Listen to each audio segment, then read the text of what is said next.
I wonder what they're like. From our viewpoint, Professor, they're either suprahuman or subhuman.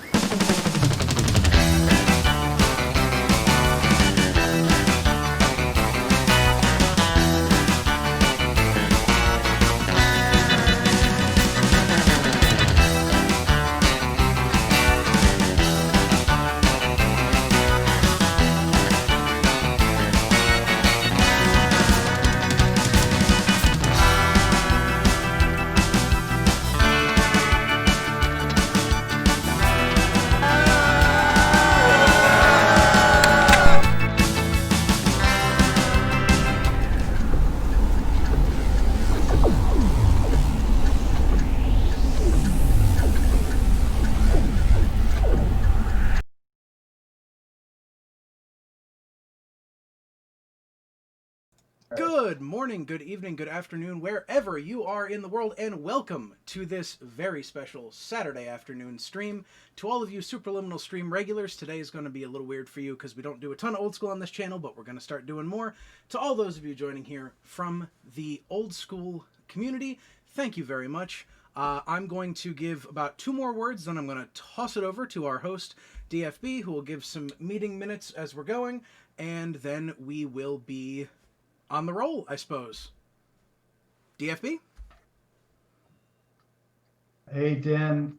Thanks very much. I'm just making sure folks have a chance to join the stream. I've just put Absolutely. the word out on the old school Discord. I've put it out on Facebook and Twitter that we're live, so people should be streaming in right now. First off, thanks so much to you for hosting this, for volunteering. I don't know if you quite understood what you were signing up for when you threw your hat right or not. But, look, DFB, I told you this is going to be easier than in June when I did this while also TOing. I'm just broadcasting this time. Yeah. I'm in my element now. When I did this while I was TOing, after like round 5, I had to bring my wife in to start scorekeeping because I was up my own ass so far I couldn't even see the daylight. But here, now, much better. Yeah, that's great. Well, really, really grateful to have you producing this. This was not on. I just wanted to put up a simple one-day webcam tournament to close out kind of my own series of events for the year, and had no anticipation or expectation that we would do a show like this. But I'm glad that we are. I mean, this is really shaped up to be an exciting event. I think the field right now, I have to double check with the check-ins, but the field right now is about 85 players. Oh God. And yeah, and they represent something like 23, 24, 25 different old school clubs around the world, including from Europe. We have some completely insane people. It's 10 p.m. almost. I saw that. Central Europe time. So I want to give shouts out to Simon Rokia from Denmark, Philip Bohm from Germany, to Holland in Gothenburg there, and to Jacob Lager also in Sweden. You guys are insane, pulling an all-nighter from 10 p.m. to 6 a.m. To play in this event. We also have representation from old school clubs throughout North America and elsewhere. So I just wanted to give shout outs to the groups that are here. If you hear your club name called, like say hey in the chat. We have at least a dozen people from New England Old School, including subsets, the Watertown Elementals and the Bristol Brine Hags. Nice. We have at least half a dozen people from Philly Old School. We have about the same amount from the New York Sisters of the Flame, from the GeoCities of Brass up in Toronto, from the Hacks, very well represented again. We have 4 guys, at least from the Dudes of Paradise in Hawaii. We have 4 from Old Order Old School. We have 3 from the Columbus Kobolds. We have 2 from Gaia's Gang out in Colorado, 2 from the Order of the Ebon Hand, Cincinnati area, 2 from the Vancouver Grizzlies. And then we have representatives from the Alpha Castle Club, the Cleveland Rocks, Don's Goblin Raiders, the Earthquake League, the Emerald City Trolls, the Houston Falling Stars, the Music City Old School, the Northern Paladins of Minnesota, the SoCal Deep Spawners, Beasts of the Bay, Team Tron, the Horde, the X-Files crew, and the Mysterious Midwest Surfers. Wow. Thanks everyone for being here. Yeah, I know. It's just so wonderful to see like how the community has evolved over the years, and now we have just like this full representation from all these different that's huge. these clubs and groups. Yeah. And so this is a charity event. Everyone who paid their $10 entry fee, essentially all of that money is going straight to the Greater Boston Food Bank. I think we're like flirting with the $1,000 mark right now, which is fantastic. That's astounding. Exactly where I wanted us to be. And I mean, it's a time of year where food banks are really hit hard, doubly hard this year with the pandemic and everything. GBFB has been doing amazing work for decades here in the Boston area. And so on behalf of New England Old School, behalf of myself and the charity that we're supporting today, thank you everyone for being a part of this. Really quickly, the structure of the event today is 7 rounds, straight Swiss. There's no cut to top 8. There's no Swiss plus 1 round. We have 80-something players. We're going to play 7 rounds of Swiss. The format, Eternal Central rules old school, 4 strip mines, fallen empires, the full range of reprints that we always allow. There will be no breaks throughout the day. We are playing 50, that's 50-minute timed rounds. The round time, the end of round time will be posted on the top of the pairings list for any given round. And so just basically when you look to see your pairing, just check the top of the table to see when the round timer ends. When you go to time, it's a standard 5 turns. And then if there would be a match draw at the end of 5 turns, you go to orb flips, just like we would in a real tournament. I think that's pretty much it. I just want to do a quick canvas for folks who are not yet checked in on my screen. I think we've got most of them now. Yeah. I'm looking for Seabiscuit, George Murphy, if you're still out there, please check in. Josh Volker, if you haven't checked in, please check in. Okay, Mike is here. Paul Kovalov is here. We're looking for Robert Wilson. If you're there on the stream, you haven't checked in, please click the check-in link. Scott's here and Simon's here. Yeah, we're in pretty good shape. I think we will be able to fire right at 4 p.m. or close to it. Otherwise, this is a pretty straightforward thing. Everyone should have the link to the Google spreadsheet where the pairings will be. There's a link to submit match slips there. There's a link to submit your deck photo if you haven't done that already, although we should have pretty much all the deck photos in by now. And when pairings go up, you'll see your name, and then right next to your name and your opponent's name will be a whereby link. All you do is click into that room. You should have no issues getting into those rooms, and your opponent should be right there waiting for you if you're not the first one in. So that's pretty much it. I mean, we do have some first-time folks. This could be your, their very first old school event or very first webcam event. Be patient with them, help, show them the ropes, and we should have a good time. I think that's pretty much it for me. If you have any questions, people can find me on the Discord. Probably the best way is just to tag me in the Discord channel for the Lightning Ball. I don't know, or you can also send me a Facebook PM. But I am actually playing in this event, so hopefully, hopefully there are no snacks getting to the rooms this round. But if there are, let me know, and we should be good to go. Thanks a lot again to you, Dan, to you, Mano, for being here doing commentary, and we're gonna have a good day. All right. Well, thanks a lot, DFB. I'm gonna switch this over, Mano. If you can come out of the shadows. We are here on you now, so it's you and me here. Welcome. Thank you for being the co-host for this, because it was going to be a long slog by myself if you weren't.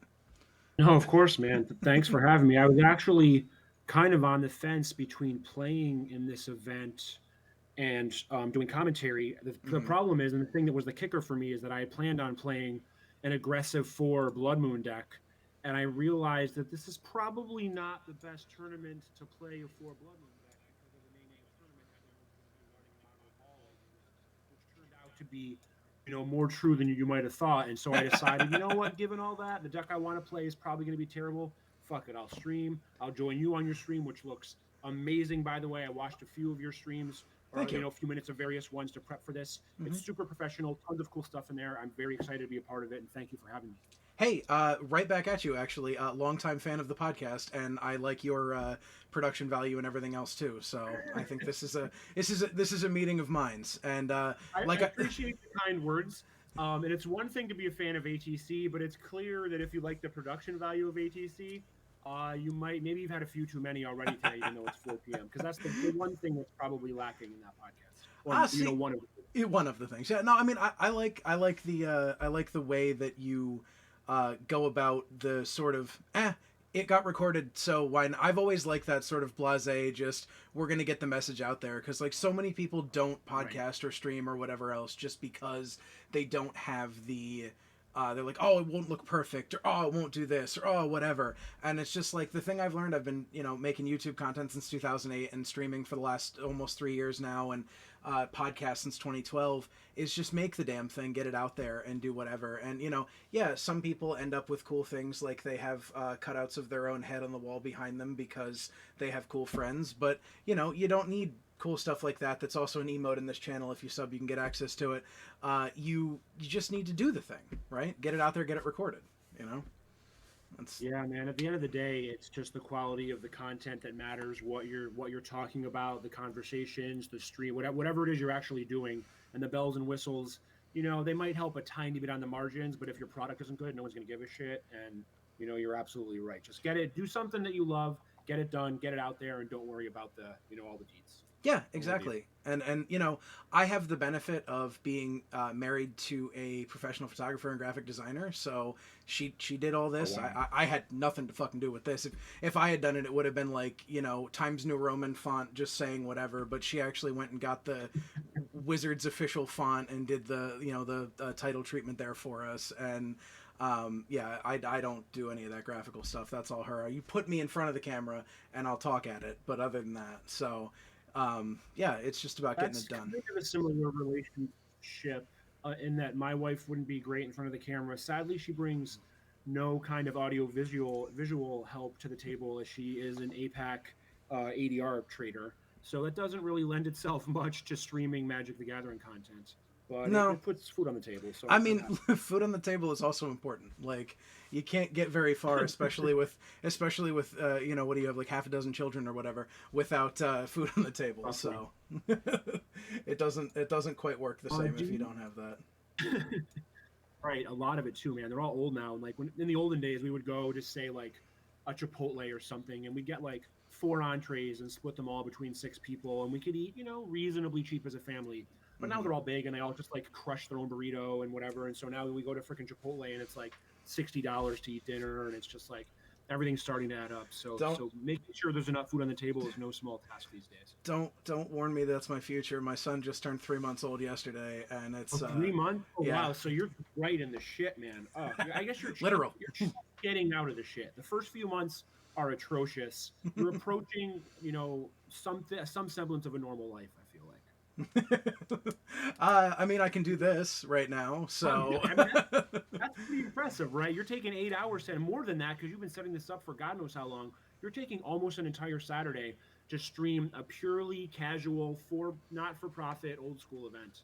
And that's a big deal when you have a 3-month-old. That really is. My wife is pretty chill about that sort of shit, and she understands that Magic means something to me and has for 22 years at this point. So it's not like it's not like it's just everybody talks about that, we get their wife credit or their wife bucks or whatever, and it's just like I rarely ever have to play that card. It's just like I'm just like, hey, want to do this thing? Is that cool? And then this morning I go, and by the way, I need an overlay graphic. So well, it's true. Like I don't ever like actually say the words wife credit or whatever to or I do it in jest sometimes. But for the most part, if you're not an asshole about it and demanding every weekend 12 hours to your to yourself or whatever, if you're just normal and understand how your relationship works. It's generally fine. It's cool to hear. I mean, given everything I just said, though, regardless of all of that, 12 hours on a Saturday when you have a 3-month-old kid, I don't think I would have been able to swing that one. That's something. Kudos to your wife. Yeah, she's great, and I'm also an idiot. So I've definitely volunteered to do things. But the other thing is too, like, I've been following Old School for like 4 years, but I've only been playing it for about a year, and I discovered very quickly that I have more fun losing Old School than I do winning. Like, anything I play on Arena or whatever else. Like maybe a vintage cube or some sort of older card cube, but that's the only thing that even comes close. And it's that coupled with the charity aspect, like I can't not. I can't not do this. It's kind of a perfect outlet to get your casual on, especially because you play. I've seen your stream. You played some historic or modern deck the other day where you just on turn 4 you cast one spell and won the game. And I don't know. I have no idea what the card was or what it did or what happened, but all of a sudden you had a bunch of creatures in play and attack twice for the win. And it's clear you play those more competitive, more modern formats. This is a perfect time to just kind of relax and get all the casual out and try new things and go down in flames and have a blast doing it. It feels a lot worse to lose a Moto draft or a Moto whatever tournament or arena tournament than it does to lose an Old School. That's for damn sure. It does. All right, pairings are up, so we're gonna go find our. Can one of you link me the pairings? I'm trying to find the spreadsheet. Yeah, Dave, can you link him the pairings real quick? But yeah, I guess I shouldn't admit to you then, Mano, that my preferred Old School deck is Counterburn. Not exactly a Spicer's brew. Okay.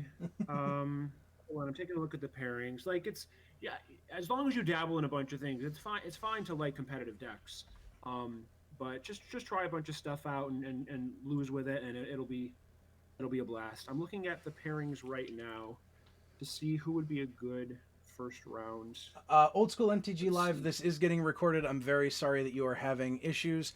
Whoops, I screwed that up. Sorry you're having issues. I will try to get that fixed as we're going here. I do need to adjust this now.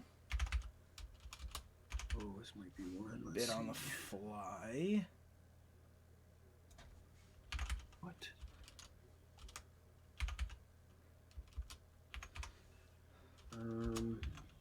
Okay. Nope. Let's see about this one. Right. We have a couple options. We're still live, right? Should be, yeah. Okay, just making sure. I don't actually have the stream up right now. And I apologize for the silence right now, but it's hard to keep talking whilst parsing the pairings to find. Will McGran got the bye. I saw that. like he needs the help.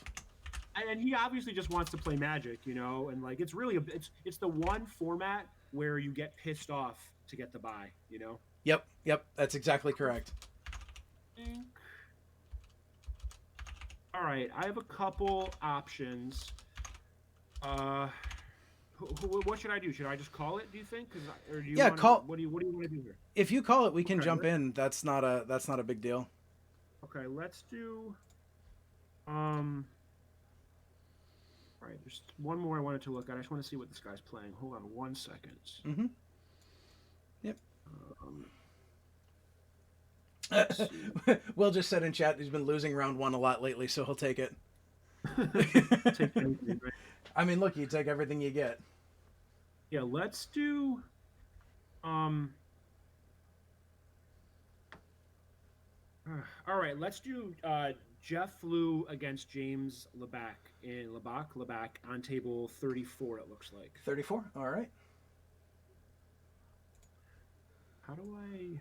Is that going to come up? I apologize for talking tech on the stream. I know you take this very seriously. What do I have to do to actually see the stream? So in Discord, yes. I'm broadcasting one of my monitors. You will see it there. Okay. So I will have that taken care of there, and so you'll just have it right there for me. Yep, it's fine. Right. I'm gonna get in there. I'm not used to this level of professionalism in anything that I do, so I apologize for doing things on the fly. I should have been on the stream a little earlier to iron out these details, so it's on me. It is completely fine. I just want to let James and Jeff know that they will be our feature match this round. So. Oh no. So congratulations, gentlemen. If you give me just a second, we'll get you live on the stream. Oh, okay. So very good. I guess we should hold off on deciding our mulligans and whatnot. Possibly, yeah. I would appreciate it. Just give us like 2 minutes. Yep. Sure.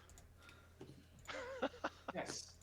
So I'm live right now, right? I can talk about yes. these decks Yep. a little bit. You are live. You can talk. In fact, if you talk while I do this, that would be great. That's right. That's right. That's All perfect. right, No worries. All right. So Jeff Liu is a name who you guys probably know by now. He has a pretty big history playing competitive Magic, and he found Old School a couple years ago and fell in love.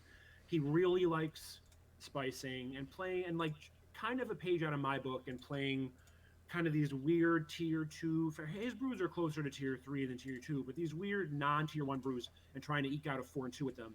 He's trying to do that today with, honestly, it's really hard to describe what this deck was. He actually sent it to me earlier in the week, and it's kind of a hodgepodge prison / turbo fog / Eureka Lich / Titania Song combo with a ton of 1-ofs. That's a lot of slashes, dude.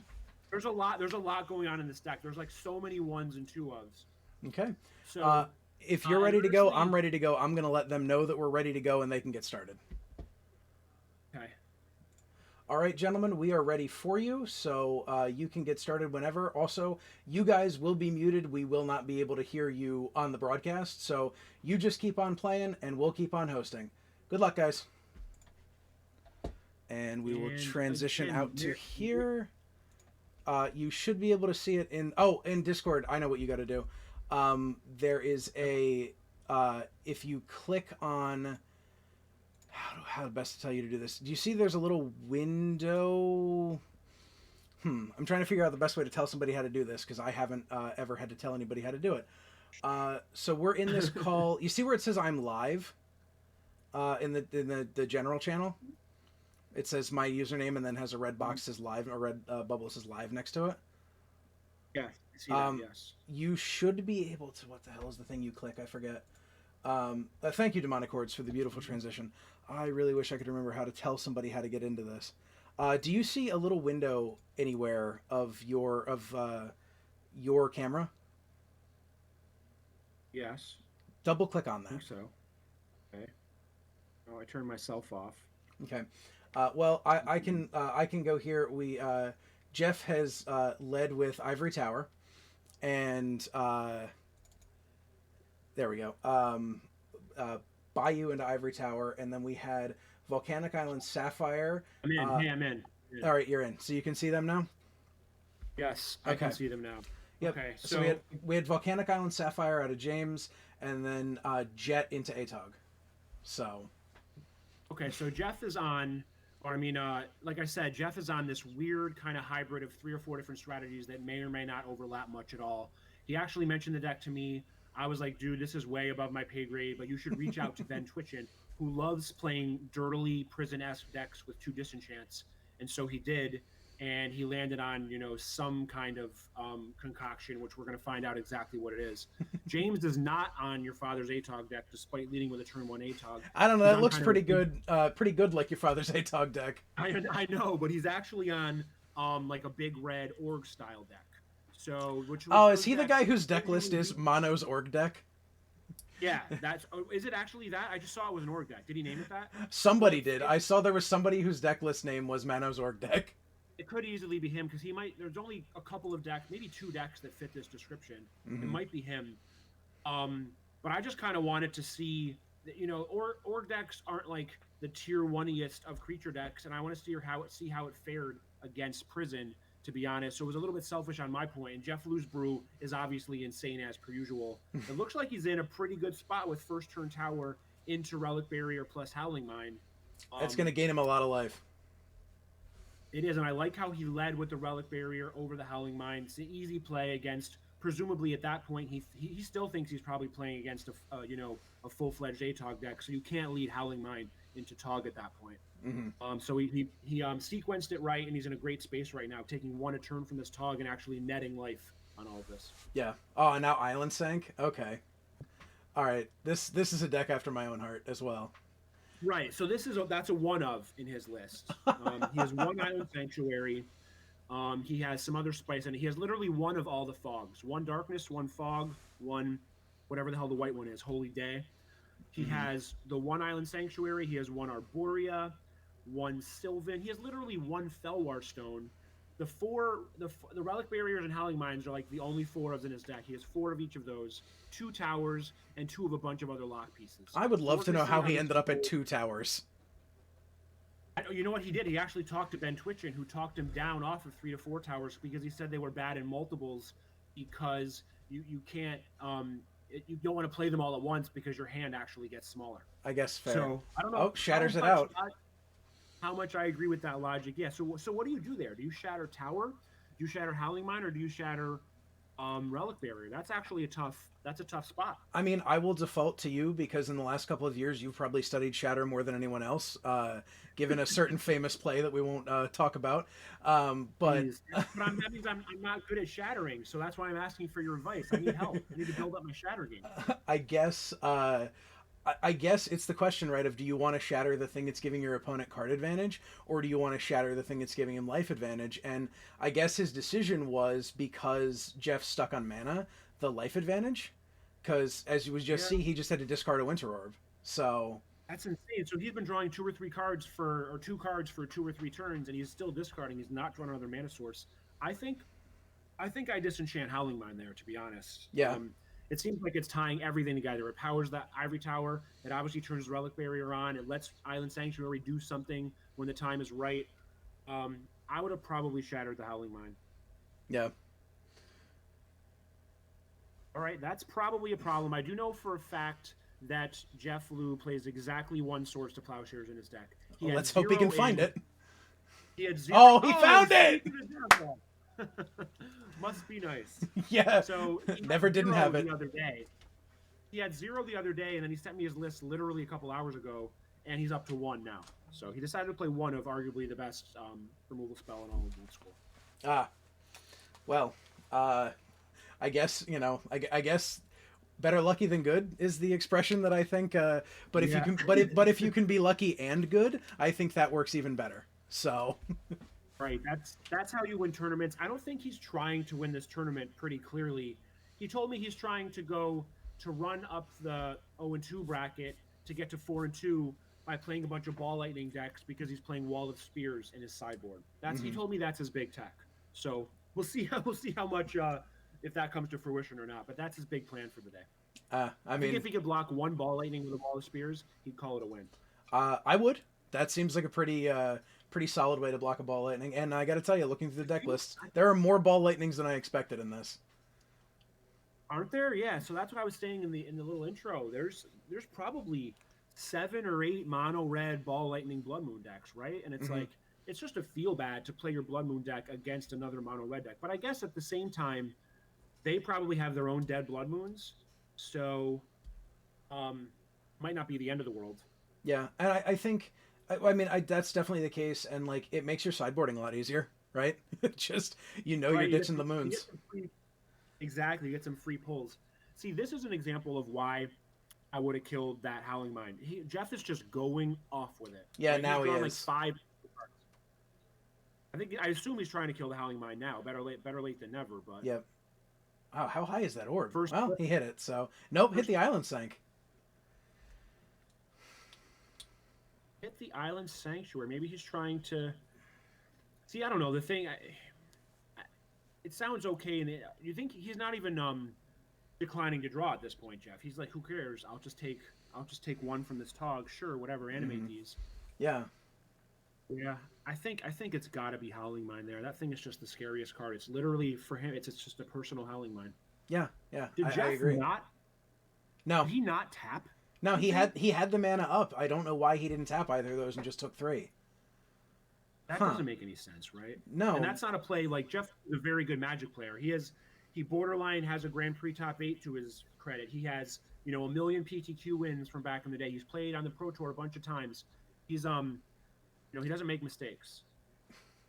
Okay, so weird. I wonder twist your hand, Lightning Bolt you in response, get Org, Siobhan, and Icy. Okay, I mean that feels like a pretty good twist. Right. What is Jeff at? 16, or is he at 20? Yeah, he's at 16. He's at 16. Yeah. So he's in great shape, right? Like, yeah. absolutely great shape. Tap Mox on upkeep. He's going to take 3. Oh no, he's going to tap Mishra's Factory. So he's fine. He's going to take 1 this turn. He's going to untap with 1,000,000 mana, 1,000,000 cards, an Icy, and 1,000,000 other things, and his opponent is Hellbent with 5 mana in play. So maybe it doesn't matter that he took that 3 last turn, but don't you just preserve the life just in case? Well, it's a free roll, right? I mean, yeah. Unless he's bluffing swords, I guess. But he could be. Just right. I don't know. Doesn't make a lot of sense to me, but I wouldn't put it past him or us that we're missing something. Well, and I'll be perfectly honest. I'm going to trust Jeff Lu because he's got way more PTQ top 8s than my 0. Dude, he has an Avoid Fate. He has an Avoid Fate made deck, so he could have been telegraphing. Okay. Avoid Fate. Couldn't really be it. Oh, geez. All right, second Icy. Let's scoop this one up, right? Yeah, I don't see how Libak gets out of this. I don't. Even if he rips Mind Twist, it doesn't matter because he's still going to draw 2 a turn and eventually get back up there. Yeah, you need. Jeff can go aggro with these Strip Mines too and just take him off of all of his colored mana. I mean, this is. Westicles, I think it was a Scrubland untapped, so I don't think he was. I don't think he was sandbagging the Avoid Fate, but I just don't know. Is one of those lands a Savannah? I think one of them is. No, I think it's Scrub, or maybe it is Savannah. No, it's Savannah. Damn the art on Scrub. Yeah. Damn the art on Scrub and Savannah being too close. They do look quite similar. And we know we're not in an unrestricted Savannah world, so. And even if we were, I wonder if he's running the full 4. He probably is. Let's see. He is. He found it. There's very few decks that want full 4 Savannahs other than the Silva-esque, Urnum Geddon decks. But he managed to find one. I mean, why? I don't understand why we're still playing this game. I don't know what James is trying to dig towards. I'm sure. Well, the problem is in old school, you can always draw Wheel and Time Twister, right? So I mean, yeah, I guess that's true. You never know what happens at that point. Yeah, so I guess that's true. Jeff's going to need to find a way to win. And he also probably wants to know, Jeff wants to know, or James wants to know what the hell Jeff is trying to do here, right? Yeah. How's he going to win this game? So maybe he's just learning a little bit about his opponent's deck before he concedes, which is a reasonable take. Yeah. I've definitely seen worse takes, so, but to me, if I'm in this position and my opponent's drawing twice as many cards as I am and has the mana advantage that they do and has 2 Ices, I'm gone. I'm off the sideboards in game 2. I'm one of the most aggressive conceders in Magic. If my opponent opens on Ancestral, I should consider conceding right then. I just can't. I'm already too far behind the 8 ball. So if I was in James's shoes, I would have conceded long ago, I think. The only thing is that A, to glean information, and B, he's on stream. Maybe he wants to maximize his on-stream time, see what the hell's going on. We can talk about his match longer later when he goes back to rewatch it. I could see all of those things. And hey, adding up. That's true. And there's a fair few people here watching, so maybe he knows that, and so he's just like, hey, let's give him a show, And he could also just be, I have a couple of friends who are this way, he could also just be one of those guys that doesn't concede. There are people who don't concede and just say, hey, you beat me. I'm not going to let you win. So I think all of that stuff added up, plus when you factor in the Wheel Time Twister equity, it's probably just enough to not concede, to make it reasonable to not concede. There is an amount of equity there, so... yeah, I agree in the chat. This is why main deck Energy Flux is so underrated.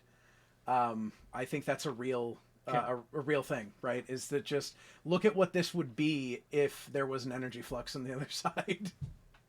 Well, I'm certain. So here's the other thing. I'm fairly certain that James, I haven't looked yet, but has a pile of Shatterstorms in his board. I would imagine he's on 3.5 Shatterstorms. I don't know if he has the 4th, but those are going to prove pretty good because Jeff. He has no answer for that, right? He can't disenchant it like he could Flux end of turn. He has no blue. He can't blue blast it. That's the other thing about Jeff's deck is he's playing totally unpowered. No blue power. He is playing the black. He's splashing black for the traditional Demonic Tutor Mind Twist Darkness package. Yes, the Darkness. Always part of the traditional package. right. Is that just a Chain Lightning to the dome? Just a bolt to the dome. 11. I mean, I guess you never know. He could just... That's the thing. You could rip Wheel into 3 bolts or a big fireball or something and just win the game. So I guess given it's old school, you kind of have to just keep playing this one. Yeah. Nice table, Jeff Lou. It's the most rickety thing. He almost just knocked over his whole table. I mean, look, you can't have everything. Right. Clearly, he can't afford it. Look at that. Look at that workshop down there. Clearly, he's hurting. Clearly, he's hurting. And I know he's recently just upgraded his CE power or a lot of it into unlimited power. So good for him.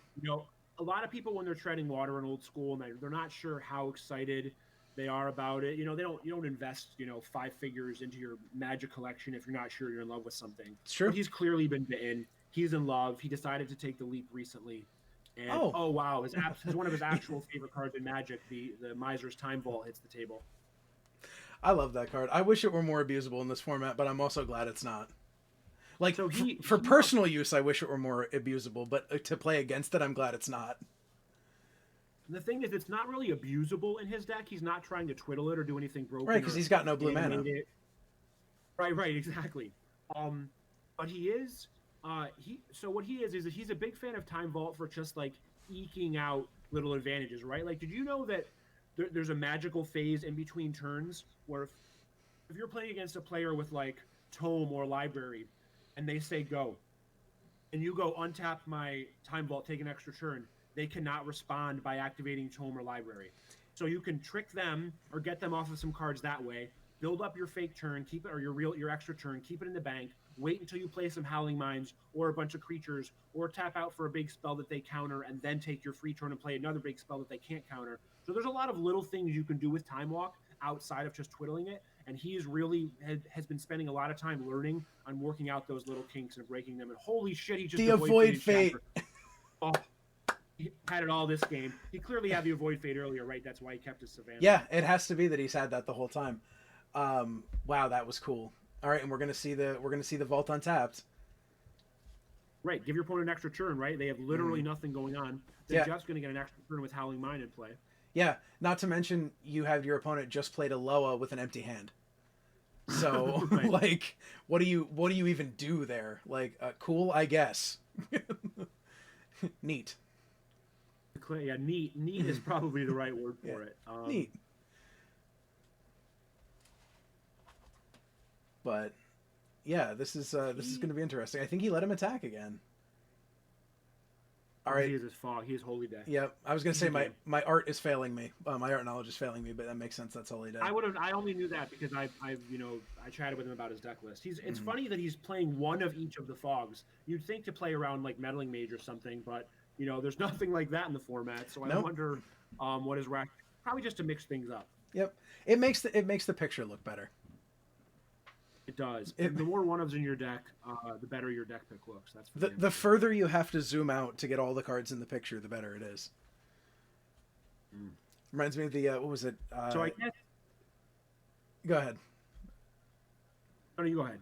I was going to say it reminds me of the I think it was Eternal Weekend a few years ago with the every red card in the format singleton deck. Maybe it was Players Ball. I think maybe. Was it literally every red card? It was. That's what it purported to be. A singleton copy of every red card in the format, and the deck pick was from like 12 feet in the air to get everything in. It's the only way to do it, right? Yeah, that's awesome. Yeah, I forget who it was, but the deck pick was the deck arrayed in the red mana symbol as well. I remember seeing the deck pick, and it was awesome. One of the best of all time. I didn't realize it was literally every single red card in the format. Yeah, only I believe. Old school, right? Only, of course, you could never. And apparently, he won a couple of games. So, like, be that as it may. Yep. All right, we got Titania's song.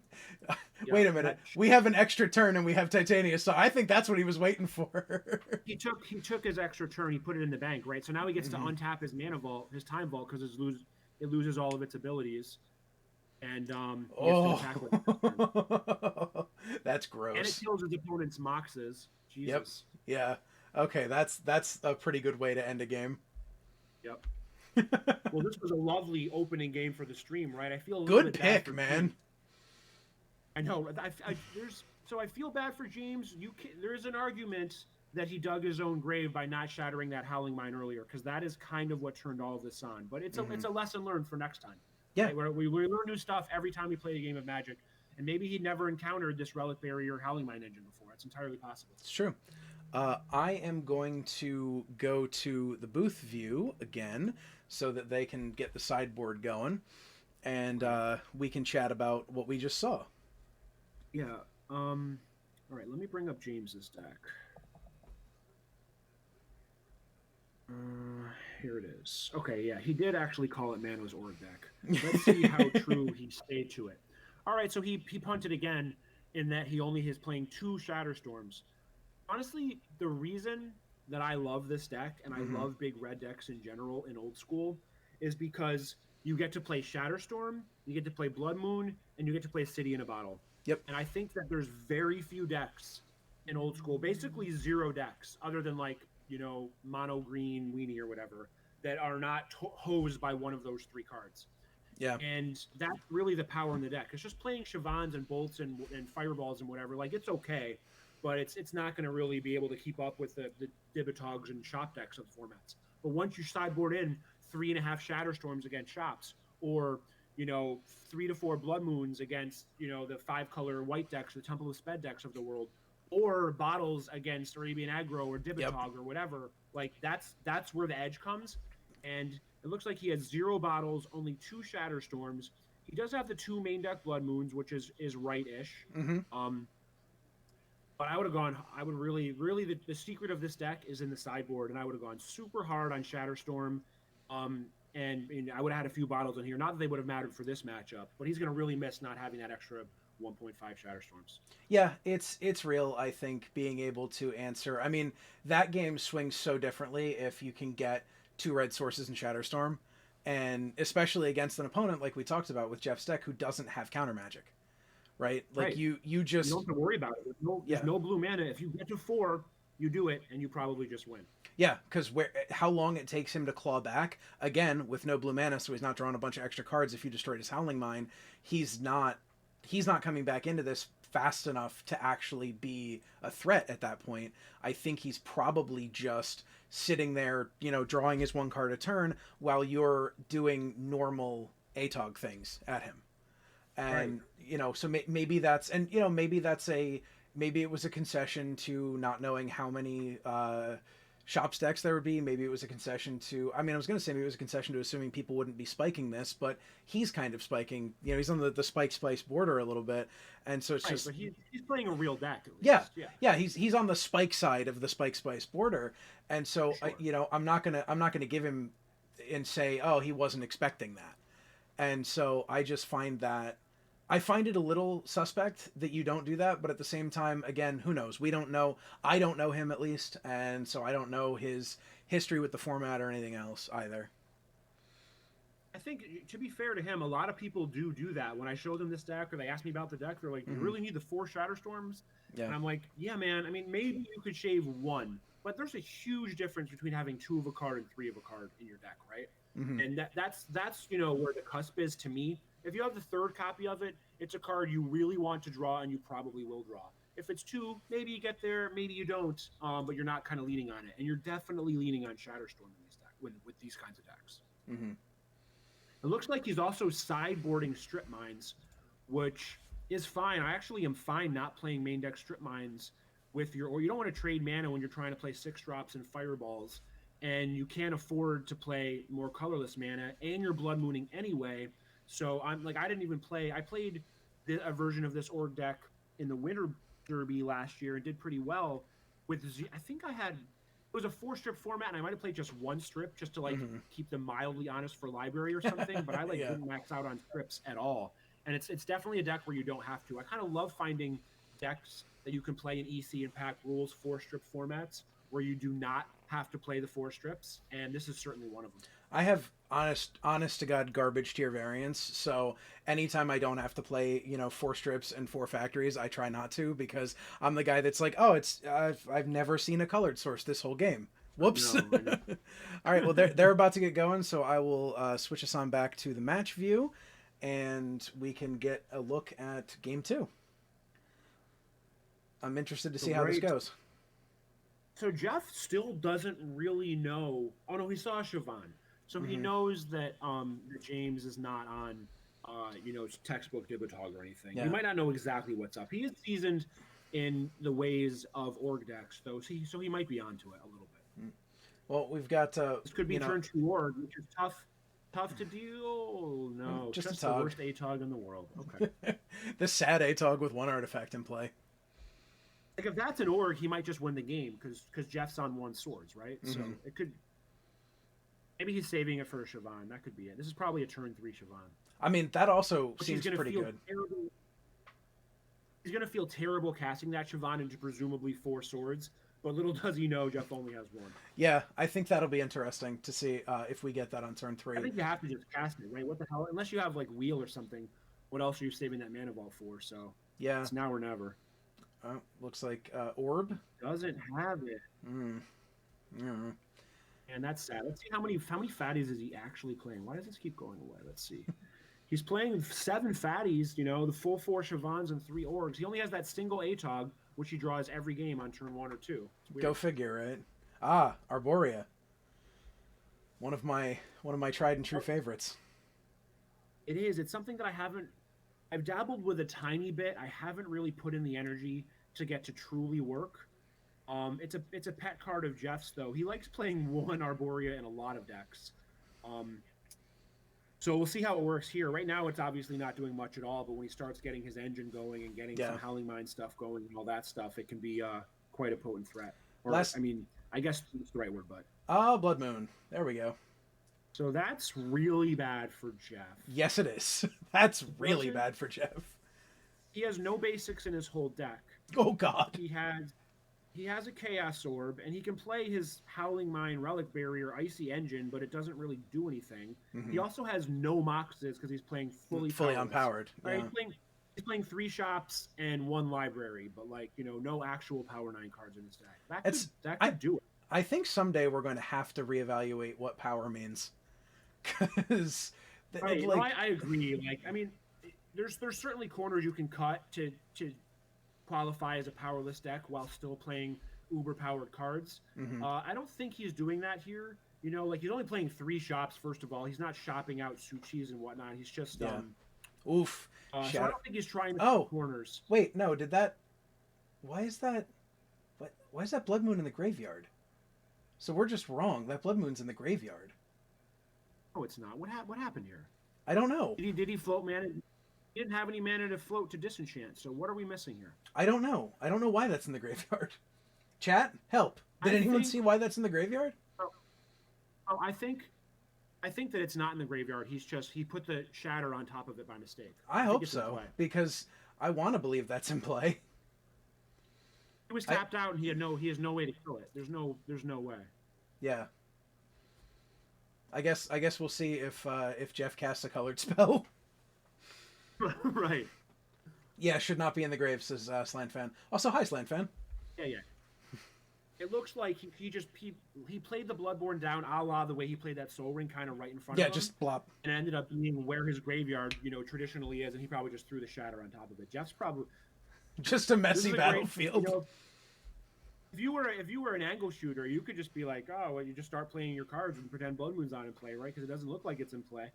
But look, if you're gonna angle, I was gonna say if you're gonna angle shoot in this tournament, I think we're gonna have to ride you out of town on a rail. We don't like that. Yeah, we don't like those types around here. Of course not. No. What's surprising here? He has not. If he finds a fatty, this game ends in 5 seconds. Mm-hmm. It's just, it's kind of funny that he's found this 1 ATOG every game. And one thing that I do like about Blood Moon decks in general is you don't want to eat nickel and dime damage with Blood Moon decks, right? You don't want to do the bolt chain slow grind. Oh no! Jeff almost threw his whole deck across the room again by knocking his little TV tray. His little is that an actual TV tray? Get a proper card. I don't know if that's a TV tray, but it's real tiny, whatever it is. So I don't know. I mean, I think this is all right. So he's got the tower and he's got the Howling Mine. So he's kind of holding on with the Arborea and everything else. But how much are you just delaying the inevitable at this point? Again, now I'm looking at it from Jeff's side, whereas we were looking at it from James' side last game. Are you just delaying the inevitable? Yeah, I think it's almost a complete reverse. I mean, Jeff's drawing live to almost exclusively Chaos Orb at this point. Mm-hmm. I guess you can't because Chaos Orb is on the board. James has it on the board, so we can just kill the Arborea. Yep. And there's no other color. I guess he doesn't know. The thing is, James doesn't know that Jeff is colorless. Yeah. Oh. Or is basicless. That's basicless, yeah. You know, There's an ancestral. Yeah. And just put us out of our misery. Yeah. Let's just move this on to game 3. Because I just don't see a world. Because like, yeah, you're right. He's going for one of the one outer, and I just don't see it being good enough. Oh, there we go. He found the Blood Moon. He remembered it wasn't in his graveyard. All right, there's the Siobhan. So, oh, Siobhan Dragon. Okay. About that fatty we were talking about him digging to. Finally got there. Mm-hmm. So Arborea, I have to read Arborea. Let me read it again just to be sure. Yep. I'm relatively familiar with it. I played it last Christmas. The Philly crew had a red, white, and green themed Christmas gathering, and so I played Naya Arborea. Got to tell you, the card's real good with Sylvan Library as well.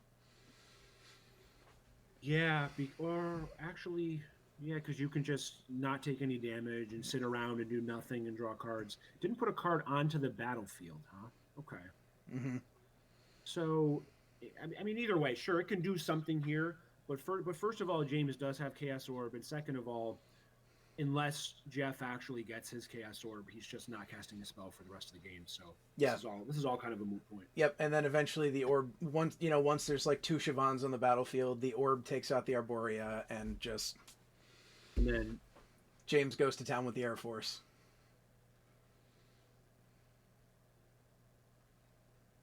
Yeah, I mean he can. There it goes. So okay, right. So that play just happened. Yeah. So he went to discard. At the end of turn, he killed the Arborea. Now he's going to attack for 9 or whatever, and I guess he's 2 turns away. But still quite doable. What is he? Jeff's going to gain a little life, but with this bolt, that it's really awkward. Changes the mat. Yeah, a little bit. It's really awkward that the glare is right where he keeps playing cards. It's like all that whole battlefield is right where he keeps playing cards is where we can't see. But thankfully, it's such an iconic picture that it'd be hard to not recognize Siobhan Dragon from miles away. Yeah, you see a pile of cards on the ground that some grade school child forgot, and you're like, oh look, Siobhan Dragon.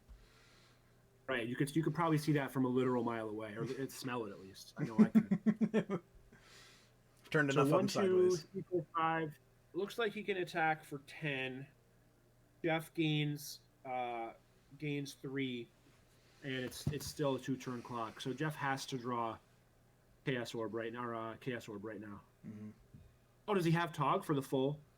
Oh yeah, right. How many? Yeah, I think he has enough to just make it a oneer. Yep. There we go. Right. Game 3. We know there's no card. That's the cool thing. Like, we know there's no card in the format that can do anything there because he only has access to red. Actually, he has blue mana at that point because of the Felwar, because he played a basic. Yep, basic islands. So, yeah.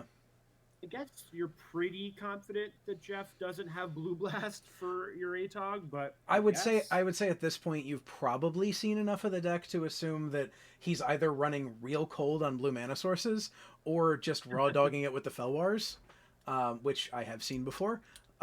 So it's, I think you're probably safe to make that call and make that attack, but I mean, he definitely slow rolled into it, so I think he was at least considering it, if not actually aware of the possibility. Yeah, I think he was aware. I think at this point too, like if people are free rolling their blue mana via cities and Felwars and whatnot, it's only for Ancestral and Time Walk and stuff anyway. Most people aren't splashing Blue Blast into the board of those kinds of decks, so it's a pretty safe assumption that he doesn't have it. But again, you never know in general in old school, and you certainly never know when you're playing against Jeff. He could have literally anything. Yeah. So. Yeah, just comes out with some borderline singleton build and just takes off. Right, which is exactly what he did. What's the clock at right now? We round ends 4:55. It's 4:38 at least where I'm sitting. So, so 17 minutes. That should be enough. Yeah, I don't think we're gonna go. Yeah.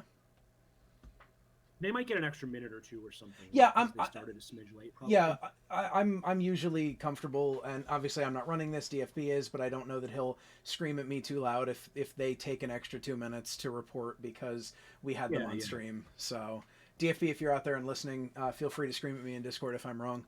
But yeah, plus I think I think you're right. Though even the long game only took about 20 minutes, so I think they should be able to get this done with 16, 17 minutes and 5 extra turns. Because that's the other thing is that, like, I think so too. Yeah, I think once we get there, in both cases, I think once we get there, it's pretty elementary. And so even if they go to time, I think 5 extra turns should be, in theory, enough to get a decisive result, especially because it looks like James, you guys can't see this obviously because we're on the booth, but James has kept his hand and Jeff is mulliganed. So we'll see where we can get to from there. Yeah, and Jeff mulliganing, it's it's rough in general, and it's a lot rougher when you don't have draw 7s and ancestral in your deck. So I hate mulliganing with non-blue decks. He's gonna be leaning hard on his Howling Mine Relic Barrier package, which also plays right into James's Shatterstorms. So he's behind the 8 ball right now. That's for sure. Absolutely, I agree. Just gonna wait until he makes his decision on whether he's keeping and what he's bottoming. And ooh boy, we are going back to the mulligan. We're going to 5. No, Jeff, not like this. Your deck's so cool. I know. Put on such a good show in game 1. Yeah, and honestly, even held in and gave us a bit of a show game 2 as well. Right. Yeah. This was a wonderful match to feature round 1. There was. Granted, we have seen some ATOGs, but because there's one ATOG total between the two decks, and he draws it every single game. Yeah, that must be nice. This is not a common matchup at all. Jeff's deck is just literally a pile, an assortment of various prison style cards. Mm-hmm. And Jane, this org deck isn't very commonplace. If you play in a I would expect probably 0 copies in a 50-person tournament. Yeah. We have 1 out of 85, 1 or 2 out of 85 here. Yeah, exactly. So we're not gonna see this kind of thing often, and it just so happens. I wonder if he decided to play this after it was announced that you'd be broadcasting the tournament. gotta play to the broadcaster. To plant a seed to get on the stream, that's entirely possible. What do you think? So I guess Jeff, he's hoping for shop into Relic Barrier into turn 2, Howling Mine. I think that's really his only real chance here. It's the only way his deck on mulligans itself. Assuming he has balance, right? Yeah. Okay. Yeah. Okay, so there's 2 ways he unmulligans himself, basically, is by having the Howling Mine early or by having the balance early. He's still in the tank over this mulligan, so all right, we're keeping this hand. We're putting cards on the bottom. Yeah. He's eking out every little piece of edge he can get, which he needs to do here. I really don't. What do you think his chances are in this game at this point? I don't think they're high. 10% maybe. 15%. I'm not gonna call him a dog here, but it's it's oh boy. Okay, never mind. Never mind. Now it's probably 5%. If that, man. You have to play Relic Barrier right now. Nope, it's Howling Mine. Half of those. Okay. Yeah, I mean, it helps a little, but if James doesn't have Shatter here, or maybe he might wait to build up to a Shatter Storm, but if he doesn't have a way to kill that Howling Mine, then all bets are off. Anything could happen from this point. Mm-hmm. If he goes Shatter Howling Mine and still has 7 cards in hand for Library, it's just insane. Yeah, or if he even if he lays out that ATOG again, anything here, any card here. Right, just something. Get us to 7 cards in hand, and I think this game goes away. He's nervous because he's so far ahead, and he doesn't. He's under the bright lights. He doesn't want to punt this one. Don't worry, James. You got it. You got it. Okay, we're down to 7 cards in hand now. So yeah, say go. I guess give. Oh, just gonna draw another card. Massive. Okay. Orb. Okay. Oof. And then you got Orb Howling Mine. You got to. Nope, he let him draw.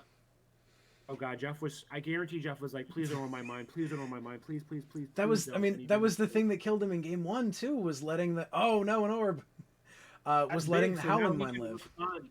He can respond to James's orb with his orb, and nullify that. So one thing that's going on here that's a little bit awkward for James is that he has a big Mox Draw, which kind of sucks when your plan is likely to Shatterstorm at some point.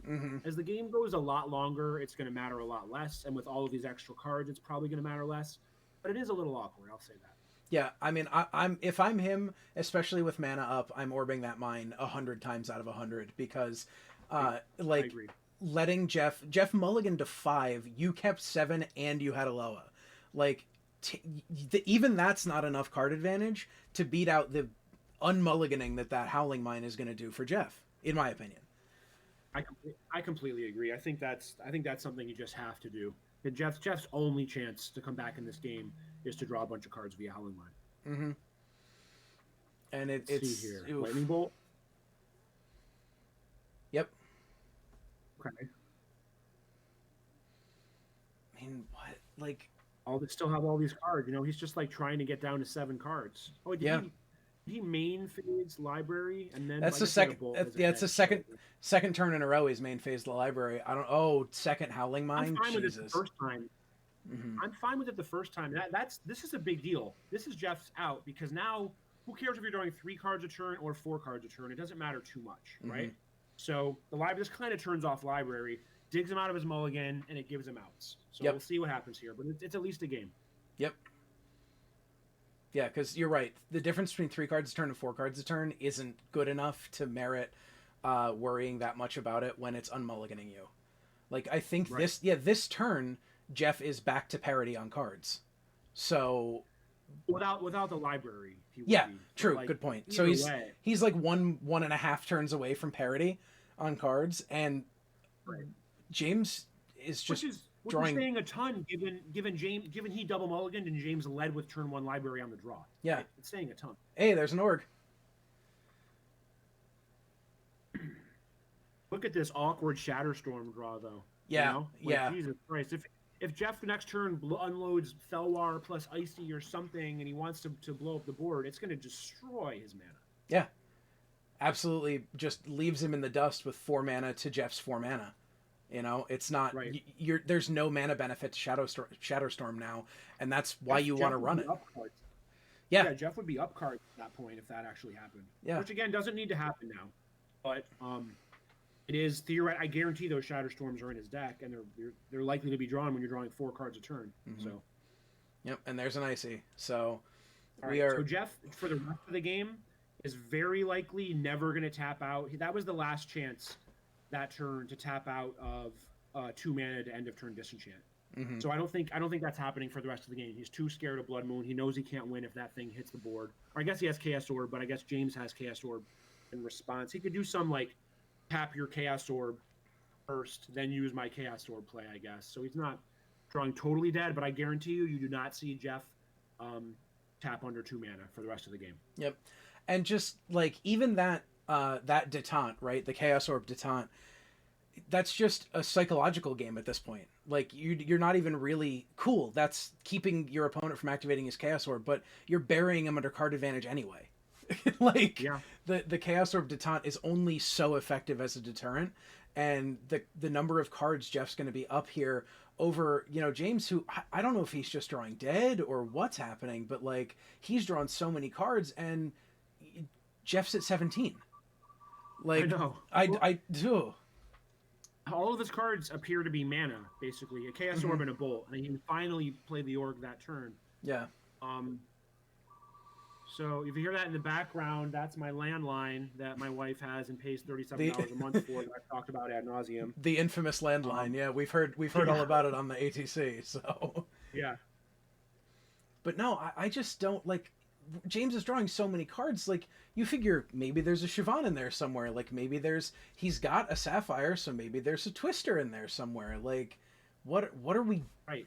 What are we waiting for? He probably has in mind he doesn't have a black mana. I could see that being a thing here. Yeah, because he's got Emerald, Sapphire, Ruby, and Pearl, so he doesn't actually have Doesn't have He has Jad. actual 0 black mana. I'm sure he's probably on both black cards, would be my guess. Okay, we've got a Shatter. Okay. Which is going to be on Icy, because now you can't fight the Howling Mind battle anymore. Avoid Fate. Okay. See, so I think. Oh, double Shatter. So now, but now the defenses are. I think Jeff's fairly confident that he does not have Blood Moon, because he would have probably led with it. So it's fine to go under 2 mana there. But Jeff was probably a tiny bit nervous to dip down. By the way, we're both getting drug in the chat for our pronunciation of Siobhan Dragon. Tell him to suck it. Right? I will admit, mine was somewhere between Shivan and Siobhan, and then I started listening to ATC, and now that's all I can say. Like I was somewhere in the middle of the two words, and now you've corrupted me into Siobhan. But I don't know if corrupt is the right word. all right, you've shown me the light of the correct pronunciation. Right, there you go. Much better. Siobhan Dragon, yeah, a little Celtic in there. Siobhan Dragon. I know, right? Siobhan or whatever. I didn't realize that that's how you pronounce that name. And if I could go back in time, I would have named one of my kids that for sure. It's a great name. Another punch. Add it to my list of punts. That's for damn sure. Yeah, well, I think I don't know about you, but we've both been playing Magic long enough that I think our list of punts is probably long enough to fill a dictionary. So yeah, it's embarrassingly long. That's a great point. I think anybody who's been playing Magic. Like the difference between drawing 2 cards. It's like the difference between drawing 3 cards a turn or 4 cards a turn, right? Like who cares if I punt it 100 times or 101? Yep. No big deal. Oh, okay, Abyss. Okay, well, that's a fine Magic card. That's a fine answer for this situation. So the question here is, he's going to Chaos Orbit. Does Jeff Chaos Orb in response to go under 2 mana? I think probably yes. Bolt. Okay. Damn that. Is he not going to end a turn Chaos Orbit? No. That would be very big for Jeff. Yeah. Making him tap out. No, he didn't. James is right, untapping. So now Org is going to die, and Jeff does not have to use his Chaos Orb, and the Abyss is going to eat the Orb. Okay. Yep. I think James is on the burn plan, too, at this point. 13. Like, that's the thing about these big red decks. He might even have enough right now. 1, 2, 3, 4, 5, 6, 7, 8, 9, 10, 11, 12. He's 1 mana or 2 mana short of just fireballing him out. And if he has a fork, then he's dead. Yeah. So, and that's one thing that I think is underrated in these big red mana decks. With a Mana Vault or something in play, it's surprisingly easy to fireball your opponent for 10. Hell. You know? I run fork in my the Atlantic build of my counterburn deck because sometimes you just fireball your opponent to death. You know, when you're burning them out so much, it's just like, oh, okay, well, I guess I only need 5 mana and 2 other red sources, and then they're dead. So, it's easier. But all right, there's another bolt. Are we going to see him fire? Fireball range. Unless he has Divine Offering or something. Does he have Divine Offering? I don't think he does. He does not have Divine Offering, so that should do it. Disintegrate Fork. Well, Disintegrate Fork. Oh, he got there. It's just how I drew it up. Like, I know if you're watching this, you might be thinking, oh, wow, that's crazy. How lucky he was able to Disintegrate Fork him for like 18 or whatever. It's not that lucky. Like, that's what the deck does. It's surprisingly easy to do it, and I think not enough people are doing it in Old School. I'm doing it in pretty much all my decks at this point, and it's potent. I mean, Fork's to the point where I picked it up for EDH before I stopped playing that, and I am just like, now I'm looking at like, oh, I guess I got to buy 3 more because I just want to have 4 of them, and maybe I'll end up using more than the one that I have, but I'd rather have it and not need it than the other way around. I talk about the influence of ATC on your Magic the Gathering playing. When did you quit playing EDH? Did that have anything to do with ATC? No, before I started listening, it was I had started playing competitive EDH because I was really tired of the Dirtle Fests and like people playing. Literally, I have a friend who plays a deck he has not updated since Saviors of Kamigawa came out. Like he built it then and has not updated it since. And Magic cards are so much better now than they were then. So he would always get mad when he'd lose. And it's just like, well, I'm sorry, you're playing 15-year-old cards. What do you expect us to do? So I started playing CEDH, and I played like 3 straight pods that were just fucking miserable. Like literally every single player there turned into Lot's wife, like a literal pillar of salt. And I just was like, I'm so fucking done with this. Like people just salting off at each other and then someone else salting off because those two salted off. I was like, I need something else. So I shipped all of my CEDH stuff and bought like, everything from format appropriate chain lightnings on up to a couple of Volks and some CE power and stuff I didn't own. And just went from there. And then now I've really, really, really seen the like. Yeah, I agree with RH Will in the chat. Vintage, Legacy, and Old School are the only acceptable formats. Yeah, it's becoming that. I will say that the only acceptable constructed formats. Draft is still probably Cube is greater than all. That's kind of a no-brainer. Yeah. I don't know about like the actual whatever the newest set of Magic Draft is. I haven't done those in quite a while at this point. It's been probably 3 years since I just cracked since Ixalan, since the Dinosaur Pirate set. Yep. But generally, I've had a lot of fun doing that, so I can't really speak to that. But drafting in general is insane, and Cube is just clearly the best. Cube is the best value. I'd sell my 3-month-old for a chance to get in on a broken draft sometime, because that's just gas. Not interested. Not interested in that. Well, I didn't say I'd sell them to you. I didn't say I'd sell them to you. But you're welcome. You're based out of Philly, right? So I'm actually in South Jersey. I'm across the bridge. I'm you came down to Top Deck, right? Yeah, I've been a couple. I'm about 40 minutes south of there, down near the Delaware Bridge, at the base of the turnpike. Oh, so you're real close. You're probably like an hour and change from Princeton from me. Yep, yeah, a little over an hour. I was actually up in right, so this near Trenton last weekend. This can be arranged at some point. Whenever COVID, whatever the shit stops hitting the fan, I'll give you a buzz and you can come down and do one. All right, you've certainly earned it. I wasn't all about that, but yeah, that'd be great. It's just like.